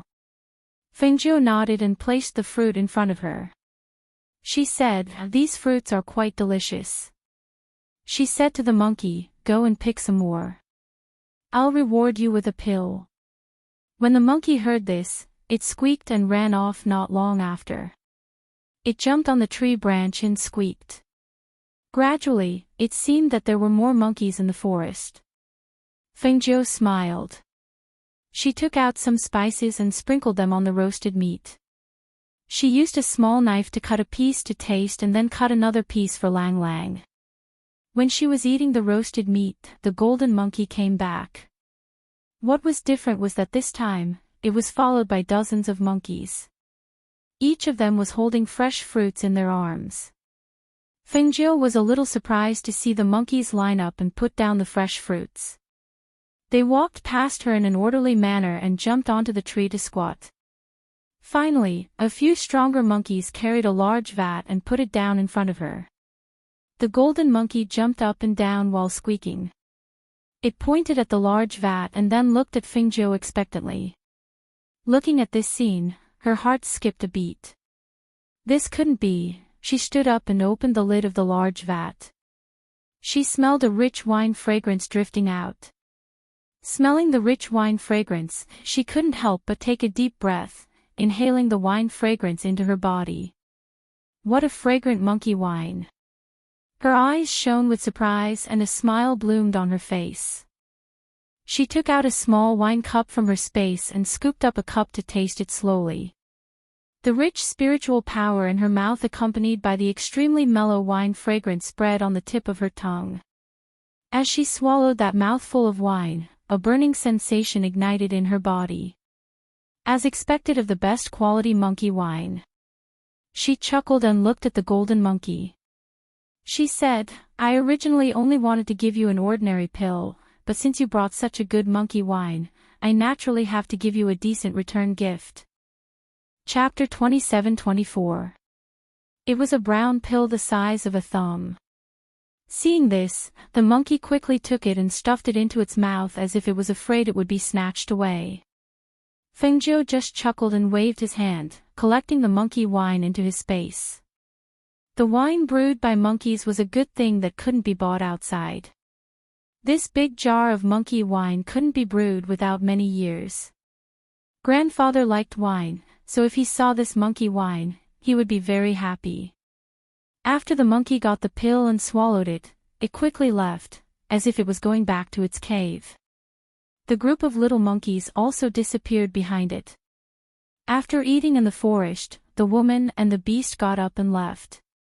As the two of them walked forward, the ferocious beasts in front of them naturally made way for them.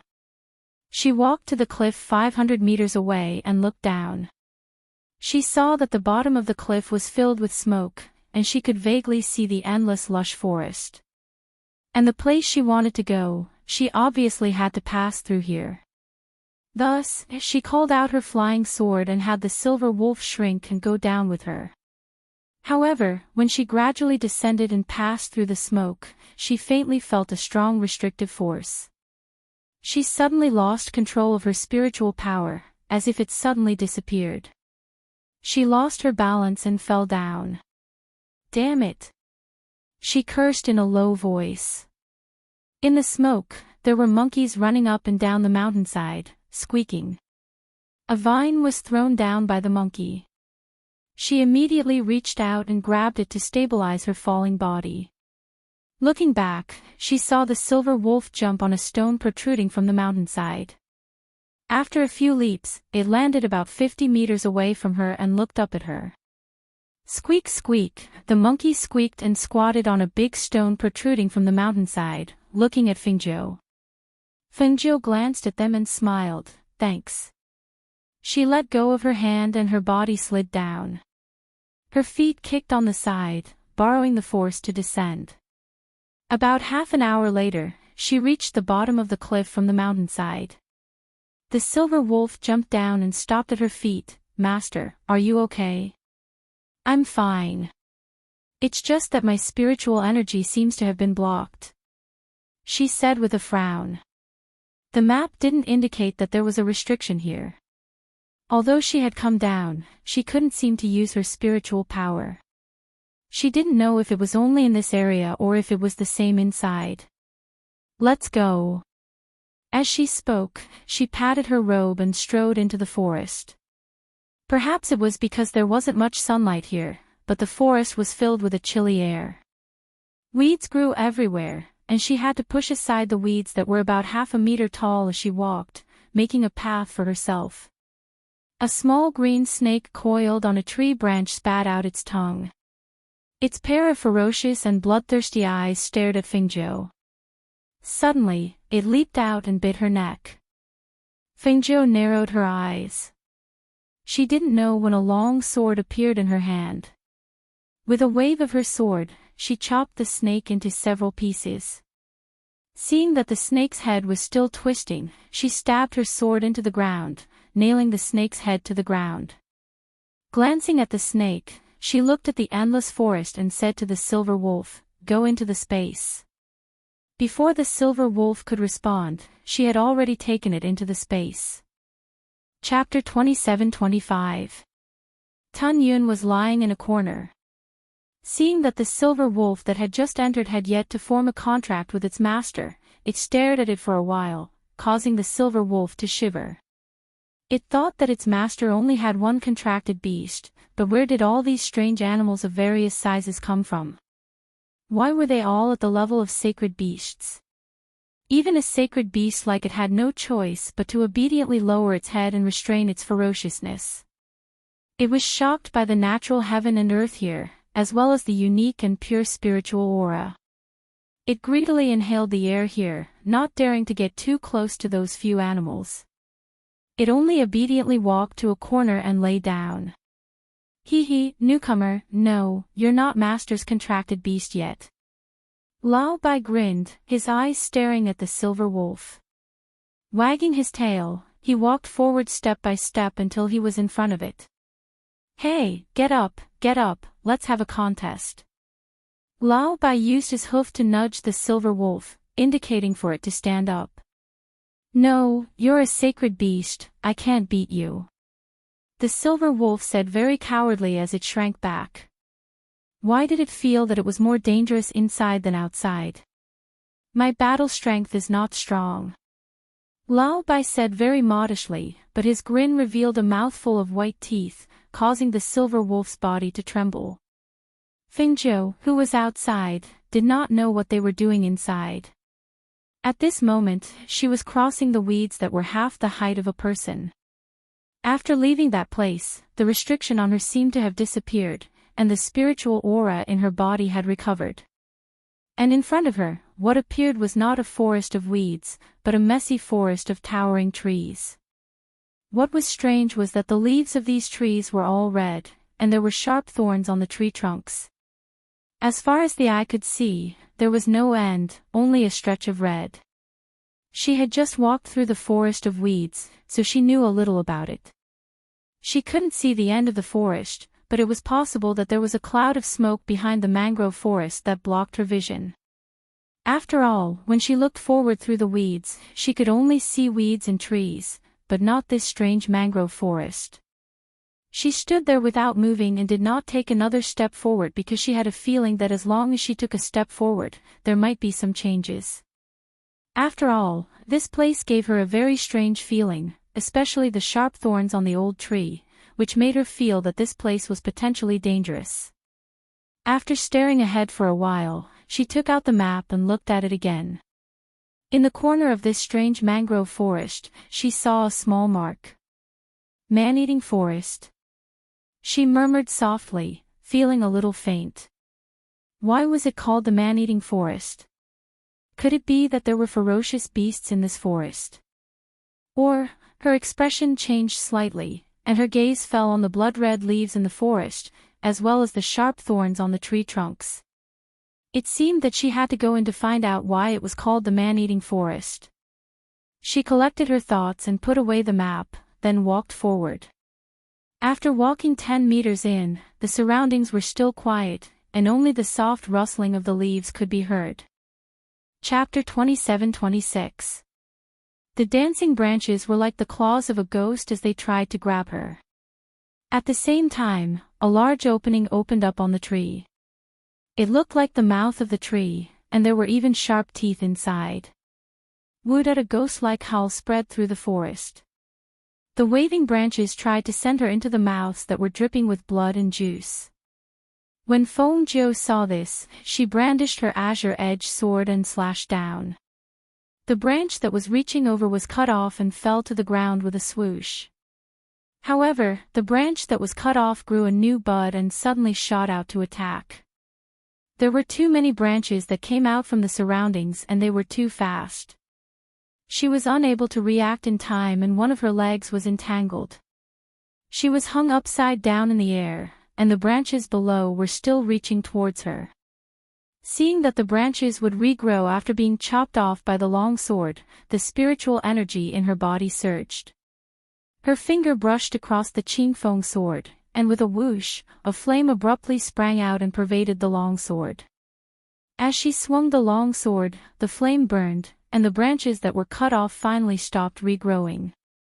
The branches that were entangled around her legs wanted to throw her into the gaping mouth. She immediately cut off the branches that were entangled around her legs. At the same time, she raised her hand and a flame attacked the gaping mouth below her. Whoosh! Bang!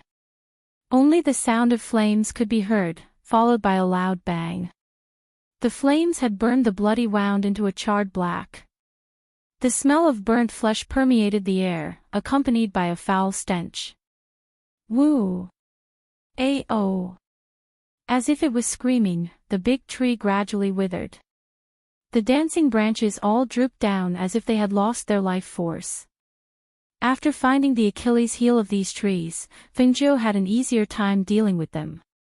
In less than an hour, the trees all closed their mouths. The dancing branches also stretched back, not daring to touch her. Fengzhou glanced at it and put away the sword in her hand.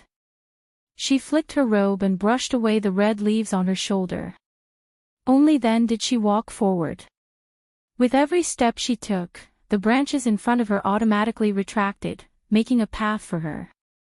It seemed that the roots of the trees could not be moved, otherwise, they would have to pull up the roots and hide to the side. In the mangrove forest, the red leaves fluttered in the wind and fell slowly. On the path created by the big tree, the red figure walked slowly as if he was stepping on the wind. His clothes fluttered and his black hair fluttered. He looked like an immortal from a painting that had fallen into the mortal world. Just his back view, which seemed to have merged with the surroundings, was already as beautiful as a painting. However, with the arrival of evening, the colding chi inside became more and more intense. On the ground that was covered with red leaves, wisps of ghosts suddenly floated and condensed. They followed Fingzhou just like that, wanting to get closer but unable to do so. Fingzhou, who was originally walking slowly, seemed to have sensed something. She stopped and looked back. At the same time, the wisps of ghosts quickly hid. Looking at the colding chi that permeated the quiet forest, her eyes flashed and she said coldly, "It's best that you don't follow me. Otherwise, don't blame me for being rude." Chapter 27:27. She continued to walk forward. As night fell, she still hadn't walked out of the mangrove forest. Thus, she found a place to sit down, lit a fire, and rested. In the deep and cold mangrove forest, it was silent. Only a cluster of flames danced in the forest. Fingzhou, who was sitting beside the fire, was dressed in red. If one didn't look carefully, one wouldn't be able to tell that someone was sitting there. A group of people was walking in the forest. They could vaguely see the flames dancing in the forest. The leader paused and said to the people behind him, "There seems to be a fire over there. Could it be that someone is sleeping in the forest at night? Who would dare to sleep in here? They're really not afraid of death." A man behind said as he looked in the direction of the fire. "We've been walking around in this forest for a few days and haven't been able to get out. How about this? Let's see who's in front of us and see if the other group knows how to leave this forest." Hearing the middle-aged man's words, the people behind thought for a moment and nodded in agreement. All right. Thus, the group of people walked in that direction.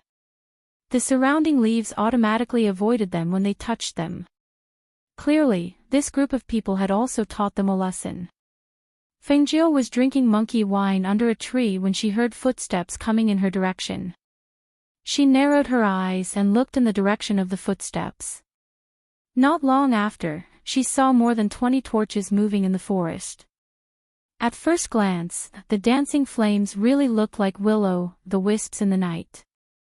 Those people looked like that to her, but how could she not look like that to those people? When they walked towards the flames, they saw the flames burning on the ground from afar. When they looked again, they only saw a human head staring at them. In the middle of the night, when the head suddenly looked at them like that, it scared the two men who ran in front and wanted to see what was going on. They instinctively put up a defensive posture and shouted at the same time. "What the hell?" Fengjiu was startled. She glanced at those people with a strange expression. Then, she looked down at her red clothes and chuckled. "I'm not a ghost." Hearing the laughter, the two men still felt their hair stand on end. Only when they focused their eyes did they see that it was a young man wearing a red robe. The previous blurry image became clear at this moment, allowing them to put down their worries. "I thought it was some kind of ghost. It gave me a fright. Why did I only see a head staring at us? What the hell?" One of the men muttered. As they walked closer, a pair of eyes sized up Fingjiu. "Don't be presumptuous." The middle-aged man in the lead shouted with a sullen face. He glanced at the man, who still wanted to say something. Only then did the man shut his mouth and retreat to the back. The middle-aged man looked at the young man in red and hid the surprise in his eyes. He cupped his hands and said, "Sir, please don't take offense. My brother means no harm." Fengjiu smiled and looked at the middle-aged man who spoke. It's fine.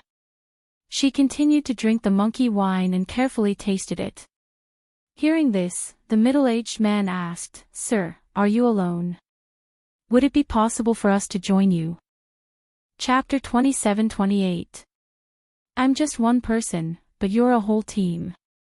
Why do you need to accompany me? Her voice carried a hint of a smile as she spoke unhurriedly. When the middle-aged man heard this, he smiled and said, To tell you the truth, we've been trapped here for a few days and haven't been able to get out of this forest. Seeing that you're here, we wanted to invite you to lead us out of this forest. He didn't hide anything and directly told them his plan. In his opinion, this young man dared to come here alone at such a young age. It was obvious that he was extraordinary. Moreover, their entire team was trapped here, but he was alone. It was obvious that he had a card up his sleeve. Those who could come to this place were definitely not ordinary people. Even if the young man in front of him didn't look very strong, he didn't dare to be careless and offend him. So it's like this. Fengjiu supported her chin with one hand and stared at them for a while, then slowly said, I can't lead you out of this forest, but no matter what, there should be some benefits, right? Hearing this, everyone was stunned for a moment. They had never met someone like this young man, asking for benefits as soon as he opened his mouth. Although they were surprised, they thought it was normal. He was leading them out of this damned place, so it was only right for them to give him some benefits. For a moment, the people at the back of the team looked at the middle-aged man, as if waiting for him to make a decision. The middle-aged man looked at the red-robed young man who was sitting leisurely and didn't directly agree. Instead, he asked, What would you like as a reward? Gold, silver, and jewels are out of the question. If there are any strange things or precious elixirs, I can accept them. She smiled and looked at the middle-aged man, watching him ponder. The people at the back of the team didn't say anything and just stared at Fengjiu, secretly sizing her up. The middle-aged man thought for a while, then took out some things from his space and placed them in front of her. Take a look and see if there's anything you like. It was normal for a young man to want some strange things, but why would he also want precious elixirs? What would he use them for? Fengjiu looked at the things in front of her and saw that there were a few spiritual herbs, but none of them were rare or precious. She only took a glance at them and then turned her eyes away to look at those little things. Although she said they were small things, they weren't the small things that were placed in the streets. In her opinion, these things were more like small gifts that he wanted to bring back home. Just as she was thinking, she heard the middle-aged man's voice. Some of these things were collected on the road, and some were bought by me. Actually, I'm going to bring them back as a gift. Chapter 27-29. Have a seat. We'll leave when the sun rises, Fengjiu said as he played with the white jade gourd in his hand. He did not look at them again. When the middle-aged man heard him, he waved his hand and gestured for the people behind him to rest here. Then, another bonfire was lit. One of them even set up a defensive array around it. My surname is He, and my name is Shan Shu. How should I address you? The middle-aged man asked as he sat down beside the bonfire in front of the young man. You can call me Ninth Young Lord, Fengjiu said without even looking up. He Shu nodded when he heard that. Ninth Young Lord, you're here alone. Where are you going? Fengjiu looked up and glanced at him. A smile appeared on his face.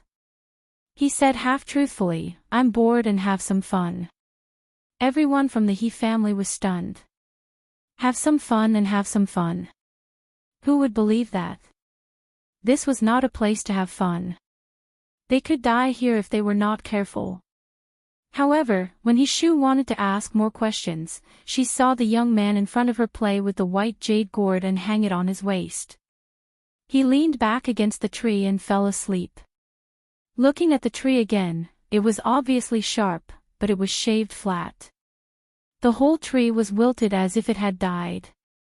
Seeing that He Shu had no intention of talking, he did not say anything else. He got up and walked back to the group.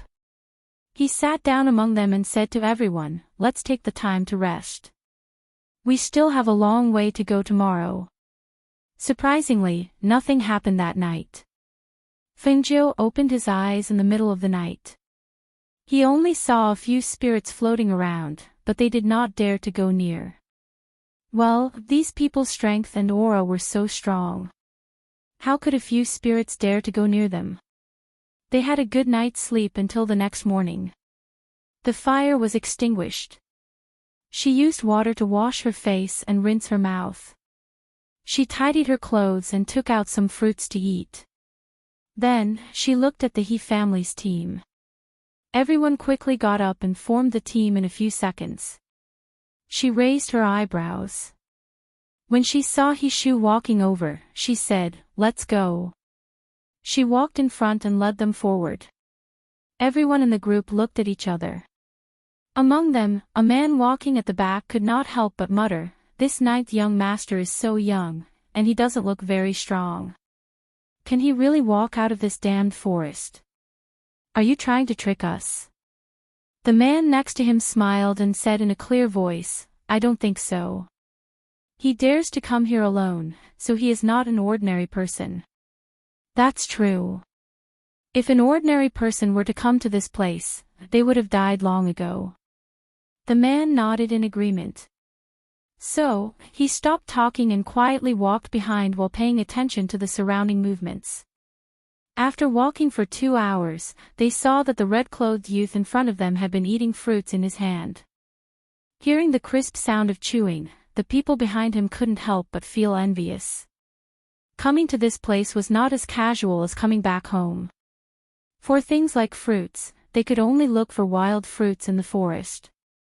However, the wild fruits that they found were usually so sour that their teeth fell off.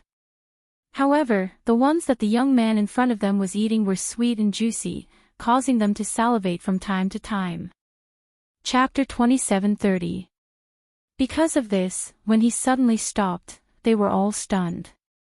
They asked in confusion, "What's wrong? Why aren't we moving?"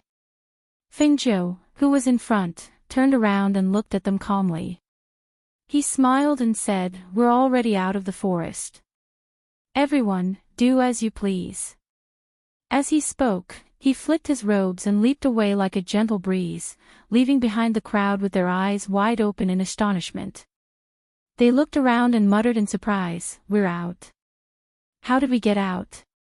We've been walking for a few days and we still haven't gotten out of that damned place. How did we get out this time?" He Shu looked at the young man in red who had disappeared and muttered softly, "Sure enough, those who enter this place are not ordinary people. No wonder the young man dared to enter this place alone. This person's cultivation level must be far above theirs. Otherwise, why would he be traveling alone? Alright, let's continue on our way." He turned around and said. Then, he led the group forward. Fengjiu stepped on the breeze and headed into the forest. He was free and did not have to wait for anyone. His speed was much faster than before. He followed the directions on the map and did not take any detours. After a few days, he arrived at the center of the island where the ladder to immortality was. "This is it, right?" she muttered softly. Her red figure floated down and looked at her surroundings. She was surrounded by mountains on all sides. The mountains were so tall that they seemed to reach into the clouds. The place she was standing on was completely empty. Even large rocks were hard to find, let alone trees. However, in the middle of the island, there was a green lake. Above the lake, smoke rose in spirals. She could vaguely see lotus flowers blooming in the lake. She could not help but let out a soft cry of surprise. She walked up to the side of the lake and looked at it. The lake water was green and the surface was clear. However, on the surface of the lake, there were golden lotus flowers blooming. The lotus flowers shone with a golden light and condensed spiritual power. When she counted them carefully, there were exactly 9 golden lotuses. 9 by 9. These golden lotuses are strange. She muttered softly. Her gaze swept across the lotuses and landed on the lotus heads. The lotus seeds looked very plump. This lake is strange. I wonder if it can be kept in the space. What about becoming a scenery in her space? She made up her mind and stared at the green lake. Seeing that there was no one around, she walked around and looked around carefully. The water source of the lake was most likely the geocentric water of the Penglai Immortal Island. If that was the case, it would be difficult to move it into the space, and it would consume a lot of spiritual power. However, if he only plucked the golden lotus and didn't move the lake, he felt that it would be a waste. Thus, she thought for a moment and finally decided to move the lake into her space. In any case, her space was a world of its own. No matter how much water there was, it could accommodate it. She immediately took action. She used her spiritual energy as a guide, and with a thought, the surrounding aura instantly changed. The surface of the lake in particular trembled slightly and ripples spread out. Chapter 27:31. All the experts who were heading towards this place felt that the entire center of the island was shaking. They couldn't help but be shocked and ask what was going on. However, they were still very far from the center of the island. Even if they wanted to know, they couldn't do anything. They were shocked and felt that something must have happened in the center of the lake. But what else could have happened there? Could it be that the stairway of immortality had appeared in advance? Thinking of this, they sped up and headed towards that place. However, as they hurried, they found that the center of the island no longer shook. It was as if it had calmed down and returned to normal. Even so, they were only stunned for a moment before they hurried towards that place. In the center of the island, the lake in front of Fingzhou was only left with a deep hole. It was as if it had dried up and there wasn't a single drop of water left. Even Fingzhou, who had been standing at the side, had disappeared. At this time, Fingzhou was actually swept into the lake in the space. When she drew the water into the space, a huge white python appeared in the end. When the white python was drawn into the space along with the water, it curled its tail and pulled her in as well. In the space, she climbed out of the lake with a wet body. In her hand, she was still holding a dagger. The blood on the dagger had been washed clean by the lake water. It was as clean as before. Several contracted beasts were standing by the lake. When they saw her come out, they hurriedly pulled her and asked, "Master, how are you? Are you hurt?" "Ah! Master, look, the blood of the white python has disappeared." White exclaimed and pointed at the gradually disappearing blood in the lake. Fingzhou sat on the side and looked back. She saw that the blood of the white python that she had killed was disappearing little by little. The lake water was as green as before. If it weren't for the floating corpse of the white python, one wouldn't have been able to tell that it had been stained with blood just now. "Go and get the corpse out. Don't dirty the water." Fengzhou gestured. After putting away the dagger, she took out an elixir and swallowed it. She didn't expect that there would be such a white python here. At that time, after the white python dragged her in, it forced her into the water and opened its mouth to swallow her. Therefore, she killed it without thinking. She had used up too much of her spiritual power, and after the battle underwater, she was exhausted. Thus, after changing out of her wet clothes, she told the contract beasts, "Don't touch the golden lotus." Then, she fell into a deep sleep. When she fell asleep, her contract beasts were so scared that they stayed by her side and didn't dare to leave. Only after she had rested enough to recover her spiritual power did she wake up. When she woke up, she realized that she had slept for 3 days. However, she thought for a moment. 3 days inside was only 1 day outside. Thus, she was in no hurry to leave.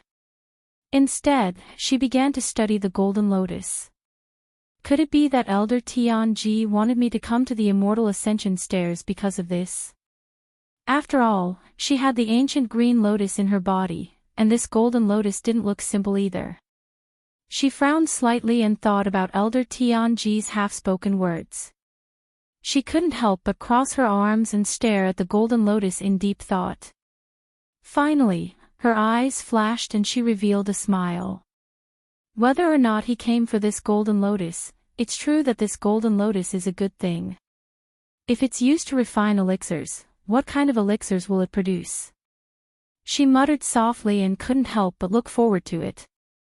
Chapter 27:32. She took a lotus seed and ate it. She felt the spirit energy in her mouth multiply. Her cultivation that had been stuck at the peak of the Immortal Emperor realm actually showed signs of a breakthrough. Her heart trembled. She couldn't help but put away the lotus seed. Then, she went to a place and sat down cross-legged to cultivate. The spirit energy in her body surged like water flowing into the sea. It stirred up waves in her body. The surging spirit energy expanded her meridians. Her meridians expanded once again. Spirit energy poured into her dantian. Every pore on her body stretched and frantically absorbed the spirit energy in this space. Not only were the veins in her body expanding, but even the green lotus in her body was crazily absorbing spiritual energy. If it weren't for the green lotus, she would have exploded and died from the spiritual energy that was surging into her body. Her frantic absorption of spirit energy caused the several contract beasts in the space to be horrified. However, they remembered their master's orders. Thus, they only stood in the distance and watched. They didn't approach. In this world, the clouds in the sky churned. Spirit energy surged from below. Fengzhou, who was sitting cross-legged, a powerful aura and pressure spread out. The spirit energy that could be seen with the naked eye tightly wrapped around her. Gradually, the contract beasts in the distance couldn't see her figure. Kacha! Boom! Lightning flashed through the sky as if it wanted to strike down at Fengzhou. Immediately after that, a thunderclap struck down from the sky and descended onto Fengzhou, who was sitting cross-legged. A powerful airflow surged out from the thunderclap and whistled through the air blades. Ah! A miserable scream came from Fengzhou's mouth. Her red robe was scorched by the heavenly thunder and faintly emitted a charred smell. The powerful wind blades seemed to be dismembered. Her robe and skin were cut open. Streams of blood seeped out. It was a ghastly sight. The azure lotus in her body revolved and gradually grew bigger. Petals bloomed. A faint azure aura and pure spirit energy pervaded her body. However, it didn't heal her injuries. Kacha! Boom! Another bolt of lightning flashed by, and the heavenly thunder struck Fengzhou's body with a rumble. In an instant, another blood-curdling scream was heard. Fengzhou's sweat mixed with the blood on her body. This heavenly lightning was different from the previous ones. Every heavenly lightning caused her flesh, bones, and blood to suffer great pain. Her skin cracked open, and the sparks from the heavenly lightning burned her flesh. One could imagine the pain she was in.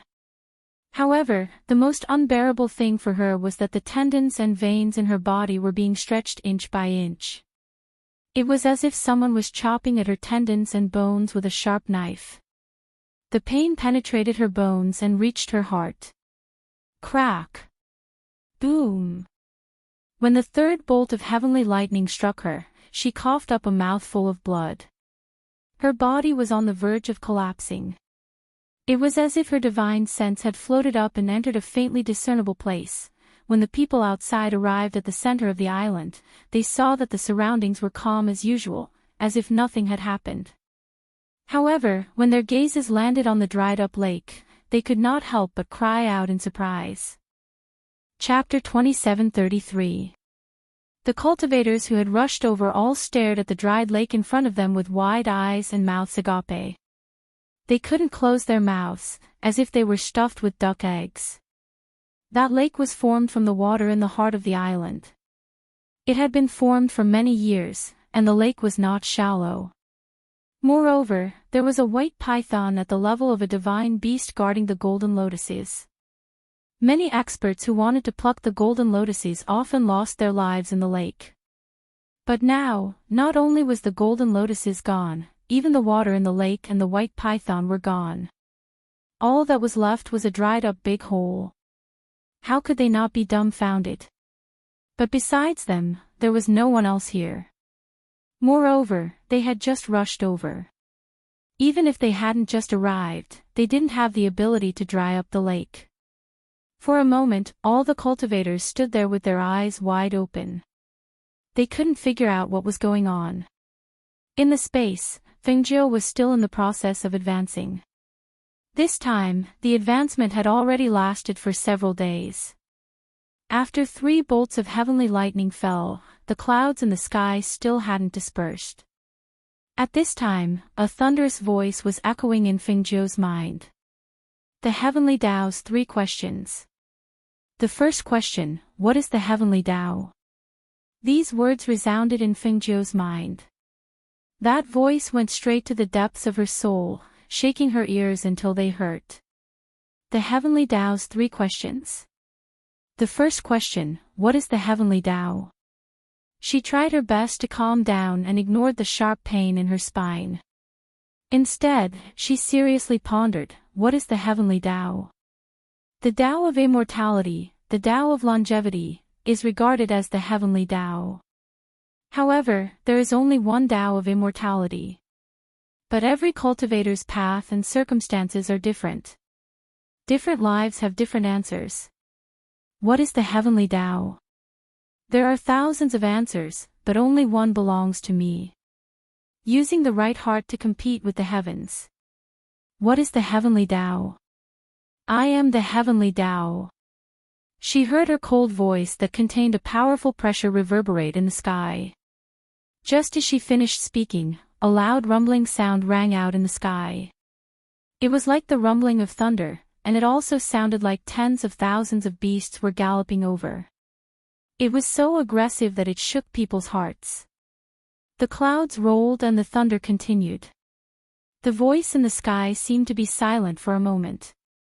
In the next moment, the clouds stopped and the sound of thunder came again. The Heavenly Tao's 3 questions. The second question, why did you embark on the Tao of immortality? As soon as he finished speaking, Fengjiu immediately said, in order to become a supreme martial artist. To protect the people I want to protect. The moment she finished speaking, another thunderous rumble echoed out. Not long after, everything became quiet once more, and that person's voice rang out for the 3rd time. The Heavenly Tao's 3 questions of Chapter 2734. The green lotus that was originally in her body appeared under her seat for some reason. The green lotus bloomed, and the lotus seed emitted a gentle green light. A small blooming green lotus accompanied by a gentle green light appeared between her eyebrows, forming a lotus mark. The edges of each petal of the green lotus were floating with a golden light. The golden and green light complemented each other, making her originally exquisite and beautiful face look even more elegant and otherworldly. She was so beautiful that she was like an immortal who did not belong to the mortal world. Just one look at her was enough to make people lose their minds. The contract beasts stared at this scene in a daze. They watched as the aura in the surroundings gradually dissipated and returned to normal. Finally, Lao Bai cheered happily, "That's great. Master has advanced. And she has become more beautiful." As he spoke, his saliva flowed out, but he sucked it back in. The aura in her body calmed down, and Fengjiu slowly opened her eyes. Her strength had advanced another level, from the peak of the immortal emperor realm to the divine god realm. She could feel that her state of mind seemed to have changed a little. She stretched out her hand and saw that the cut skin had recovered to its original state. Her skin was like ice and jade, white and flawless. When she stood up, she saw the tattered robe hanging on her body. Seeing this, she smiled slightly, turned around, and changed into a set of red robes. "Master, Master, you have become more beautiful." Lao Bai was the first to run forward, and he circled around her to look at her. "Congratulations, Master, for advancing again. Congratulations, Master, for breaking through to the divine God realm. Congratulations, Master." The contract beasts thanked her one after another. They looked at their master with joy, and there was a faint sense of pride and satisfaction in their hearts. Only the silver wolf was a little anxious and worried. It had not been contracted yet. Now that Master had advanced again, would Master not want it anymore? For a moment, it was nervous. Fengjiu slowly walked towards the spirit spring and looked at her reflection in the water. Her red dress made her look even more outstanding and enchanting, especially the golden lotus between her eyebrows. It was so lifelike that it made her look even more noble and extraordinary. Her fingers gently stroked the green lotus between her eyebrows. With a thought, her glabella burned and the golden-rimmed green lotus disappeared. Her fingertips moved and a cluster of flames leaped up. The flames danced between her fingers, making her feel a steady flow of spiritual energy in her body, as well as a different feeling from before. So this is what it feels like to be at the heavenly deity realm. Indeed, we are on a completely different level, a completely different world. Her voice rang out slowly, neither fast nor slow, as if it came from the horizon, faintly discernible. "Master." The contract beasts looked at her. Seeing her eyebrows move slightly, they turned around and sat down cross-legged. "Don't disturb me." After Fengjiu said this, she closed her eyes. This time, it was not the spiritual energy in her body that surged, but the aura of Xian energy. Seeing that she was about to advance again, the contract beasts quickly retreated and squatted at a distance to watch her. Master had just entered the heavenly deity realm. Even if she advanced again, it should be the improvement of her Xian Qi cultivation. Chapter 27:35. When she appeared in the crowd's line of sight, all the cultivators were sizing her up. Most of the cultivators here were accompanied by a few people. After all, even the most confident cultivators wouldn't come here alone. However, they saw a young man in red standing here alone. Most importantly, this person was so young, and his appearance and bearing were so extraordinary. Fengjiu ignored the gazes of the crowd and stared at the big hole in front of her. She walked to the edge of the hole and blinked when she saw that there was no more water inside. "Little friend, are you here for the immortal ascension stairs as well?" An old man walked out and asked, his gaze landing on Fengjiu. "Yes." Fengjiu nodded and said, "I heard that very few people can climb the immortal ascension stairs, so I thought I'd come to watch the show." Hearing this, the crowd finally understood. So he was just here to watch the show. That was more like it. If he was here to attempt to ascend the immortal ascension stairs, with his age and cultivation level, he wouldn't be qualified to do so. "I heard that only immortal emperors can climb the immortal ascension stairs." The old man stroked his beard and looked at the sky. Hearing this, Fengjiu looked at him and asked, "Old friend, with your immortal venerable cultivation, do you want to give it a try as well?" When the old man heard this, he couldn't help but be startled. Then, he smiled. He didn't expect this young man to call him old friend when he called him little friend. He stroked his beard and said with a smile, "Of course I want to give it a try. Although only immortal emperors can climb the immortal ascension stairs, isn't the Tao of immortality also a struggle against the heavens? Rumor has it that 100 years ago, a cultivator with the strength of an immortal sovereign broke through halfway up the immortal ascension stairs and ascended to the heavenly stairway. The cultivators waiting here naturally want to compete with Tian Yi and compete with him. Then when will the immortal ascension stairs appear?" She looked around and saw about 100 cultivators sitting on the ground. Some were sitting cross-legged, some were resting with their eyes closed, and some were observing their surroundings. "It should be soon," the old man said slowly. Then, he suddenly asked, "Little friend, are you alone?" Fengjiu smiled and said, "One person is enough." "Ha ha ha, little friend, you are very confident." The old man paused and looked at Fengjiu meaningfully. "You are also very capable. To be able to come here alone, this was no small feat." Fengjiu smiled and said, "I was just lucky." "Little friend, why don't you come and sit with us?" The old man turned his body, up to 10 cultivators, who were sitting of a dozen cultivars of the Immerse group. Fengjiu glanced at them and thought for a while. Then, he nodded and said, "That's fine." Then, he walked over with the old man. When the members of the old man's family saw that the young man had arrived with their old ancestor in such a relaxed and indifferent manner, they couldn't help but be slightly startled. They were surprised that their old ancestor would actually treat this young man differently. After carefully sizing up the young man, they couldn't help but secretly praise him. What an elegant young man. This young man was dressed in red, and his face was as handsome as a celestial being. His bearing was outstanding, and there was a hint of nobility about him. Although his strength was not great, his appearance and bearing were enough to make people treat him differently. Chapter 2736. Great Ancestor.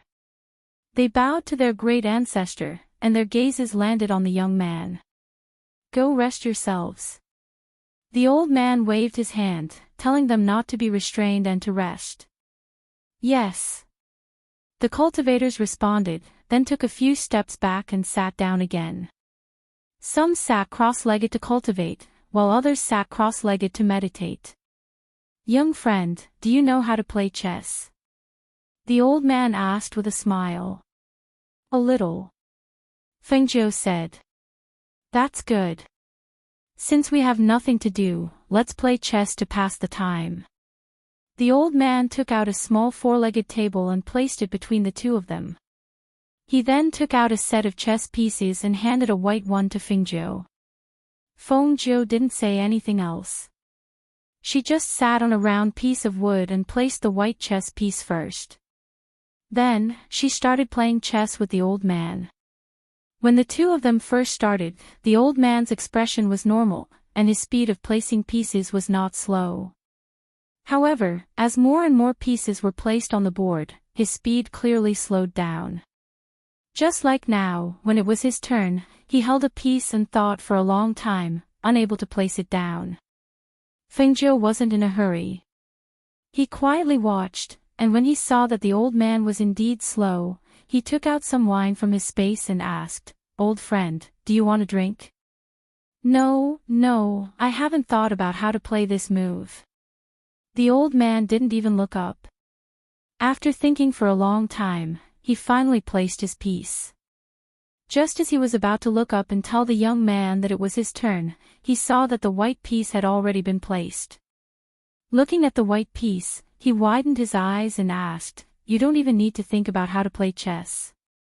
"Usually, I don't," Fengjiu said with a smile. At the same time, he raised his head and drank a mouthful of wine. He saw that the old man was still hesitating.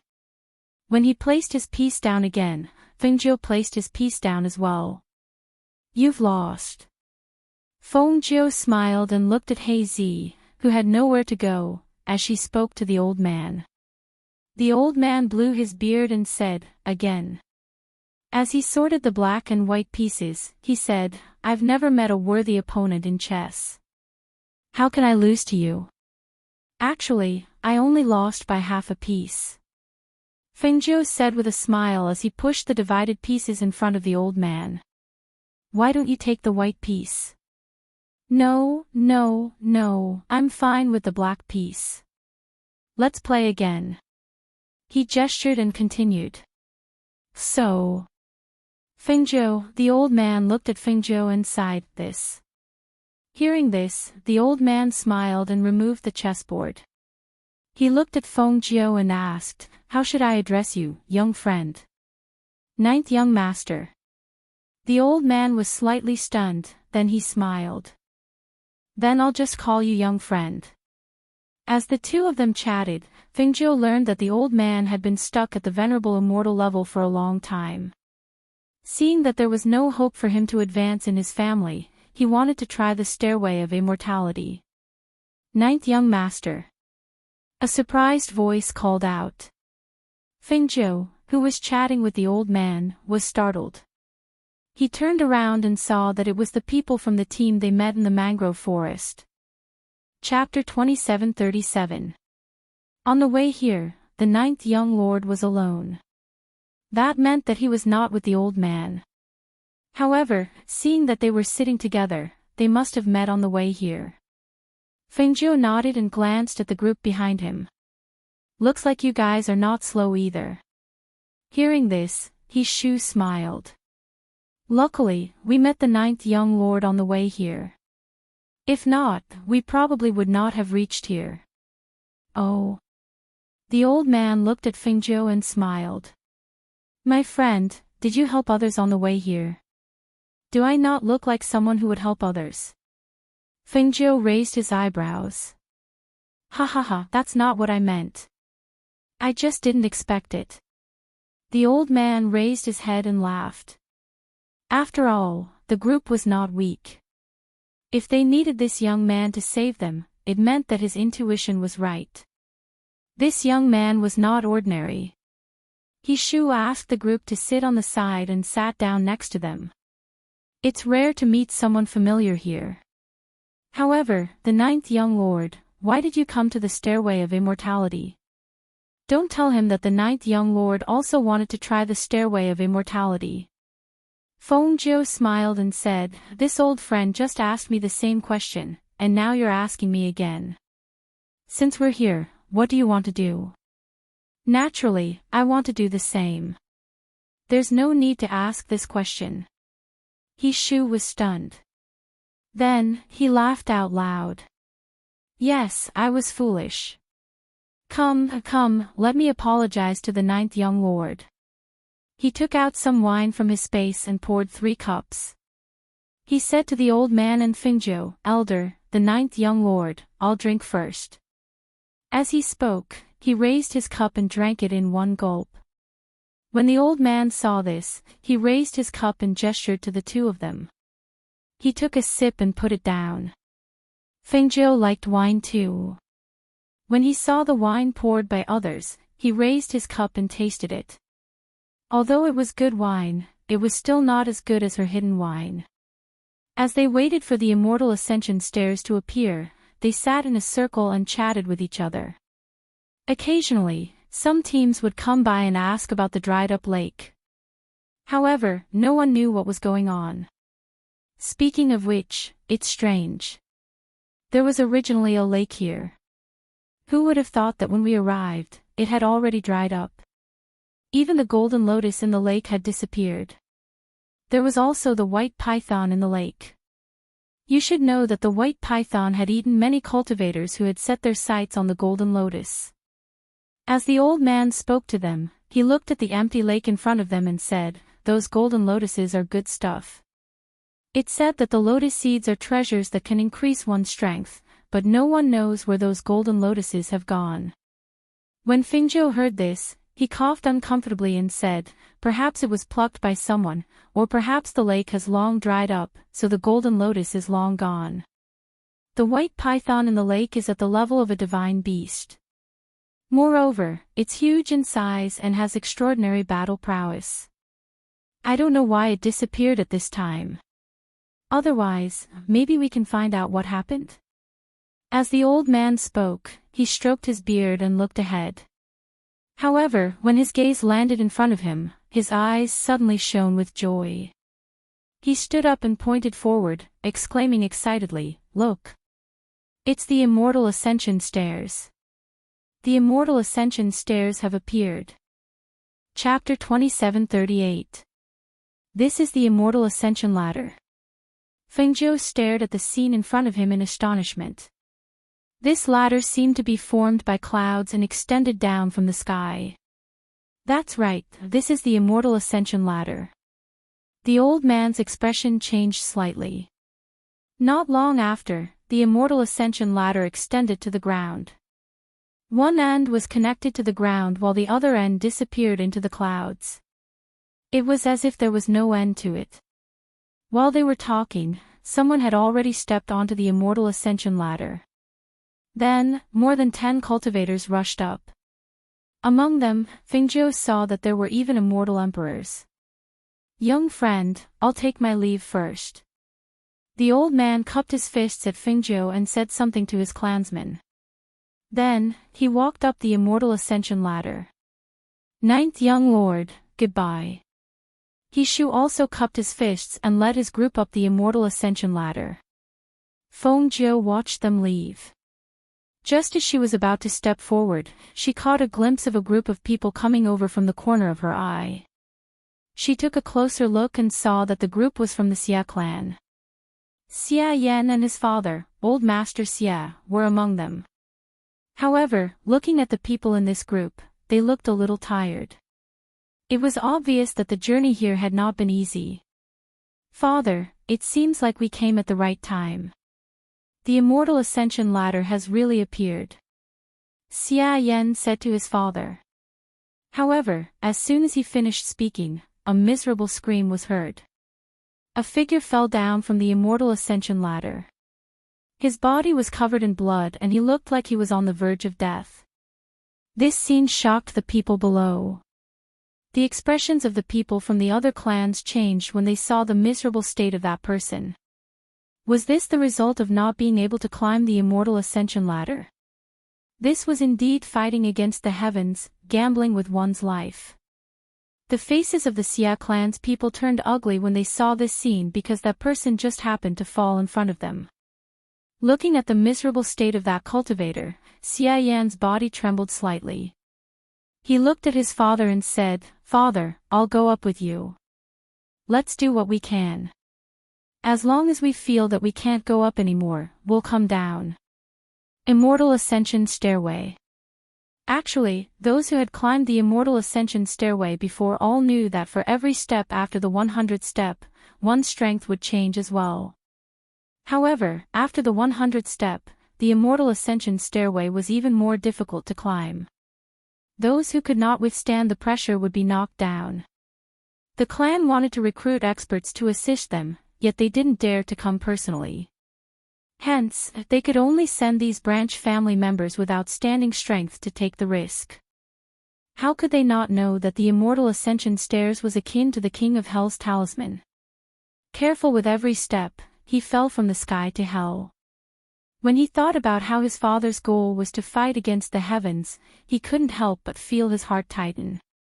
He was afraid that his father would be like that cultivator who fell down the Immortal Ascension Stairs, going up alive only to come down on the verge of death. Old Master Xia sighed and looked at the Immortal Ascension Stairs. "I have tried climbing this Immortal Ascension Stairs before. The first 100 meters is safe. You can try the next 10 steps after that." He turned around and said in a deep voice, "Let's go. If you don't try, how do you know if you can do it?" Chapter 2739.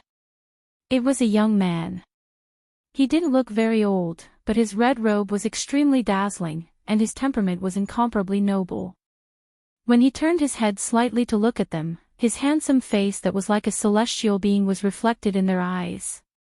When they saw him, they couldn't help but secretly praise, "What an outstanding young man." When they saw the young man looking at them, they nodded their heads slightly. Then, they gathered their thoughts and walked up the Immortal Ascension Stairs. However, not long after they stepped onto the Immortal Ascension Stairs, they saw the handsome young man in red following behind them. His steps were leisurely and his expression was calm. His actions exuded a sense of laziness, and he didn't seem nervous at all.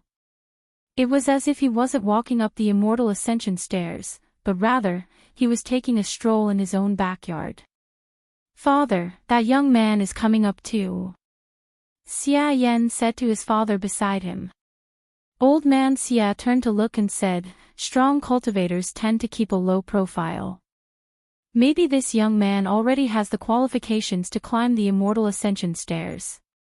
Those who are able to come up here are all extraordinary people. We can't treat them like normal people."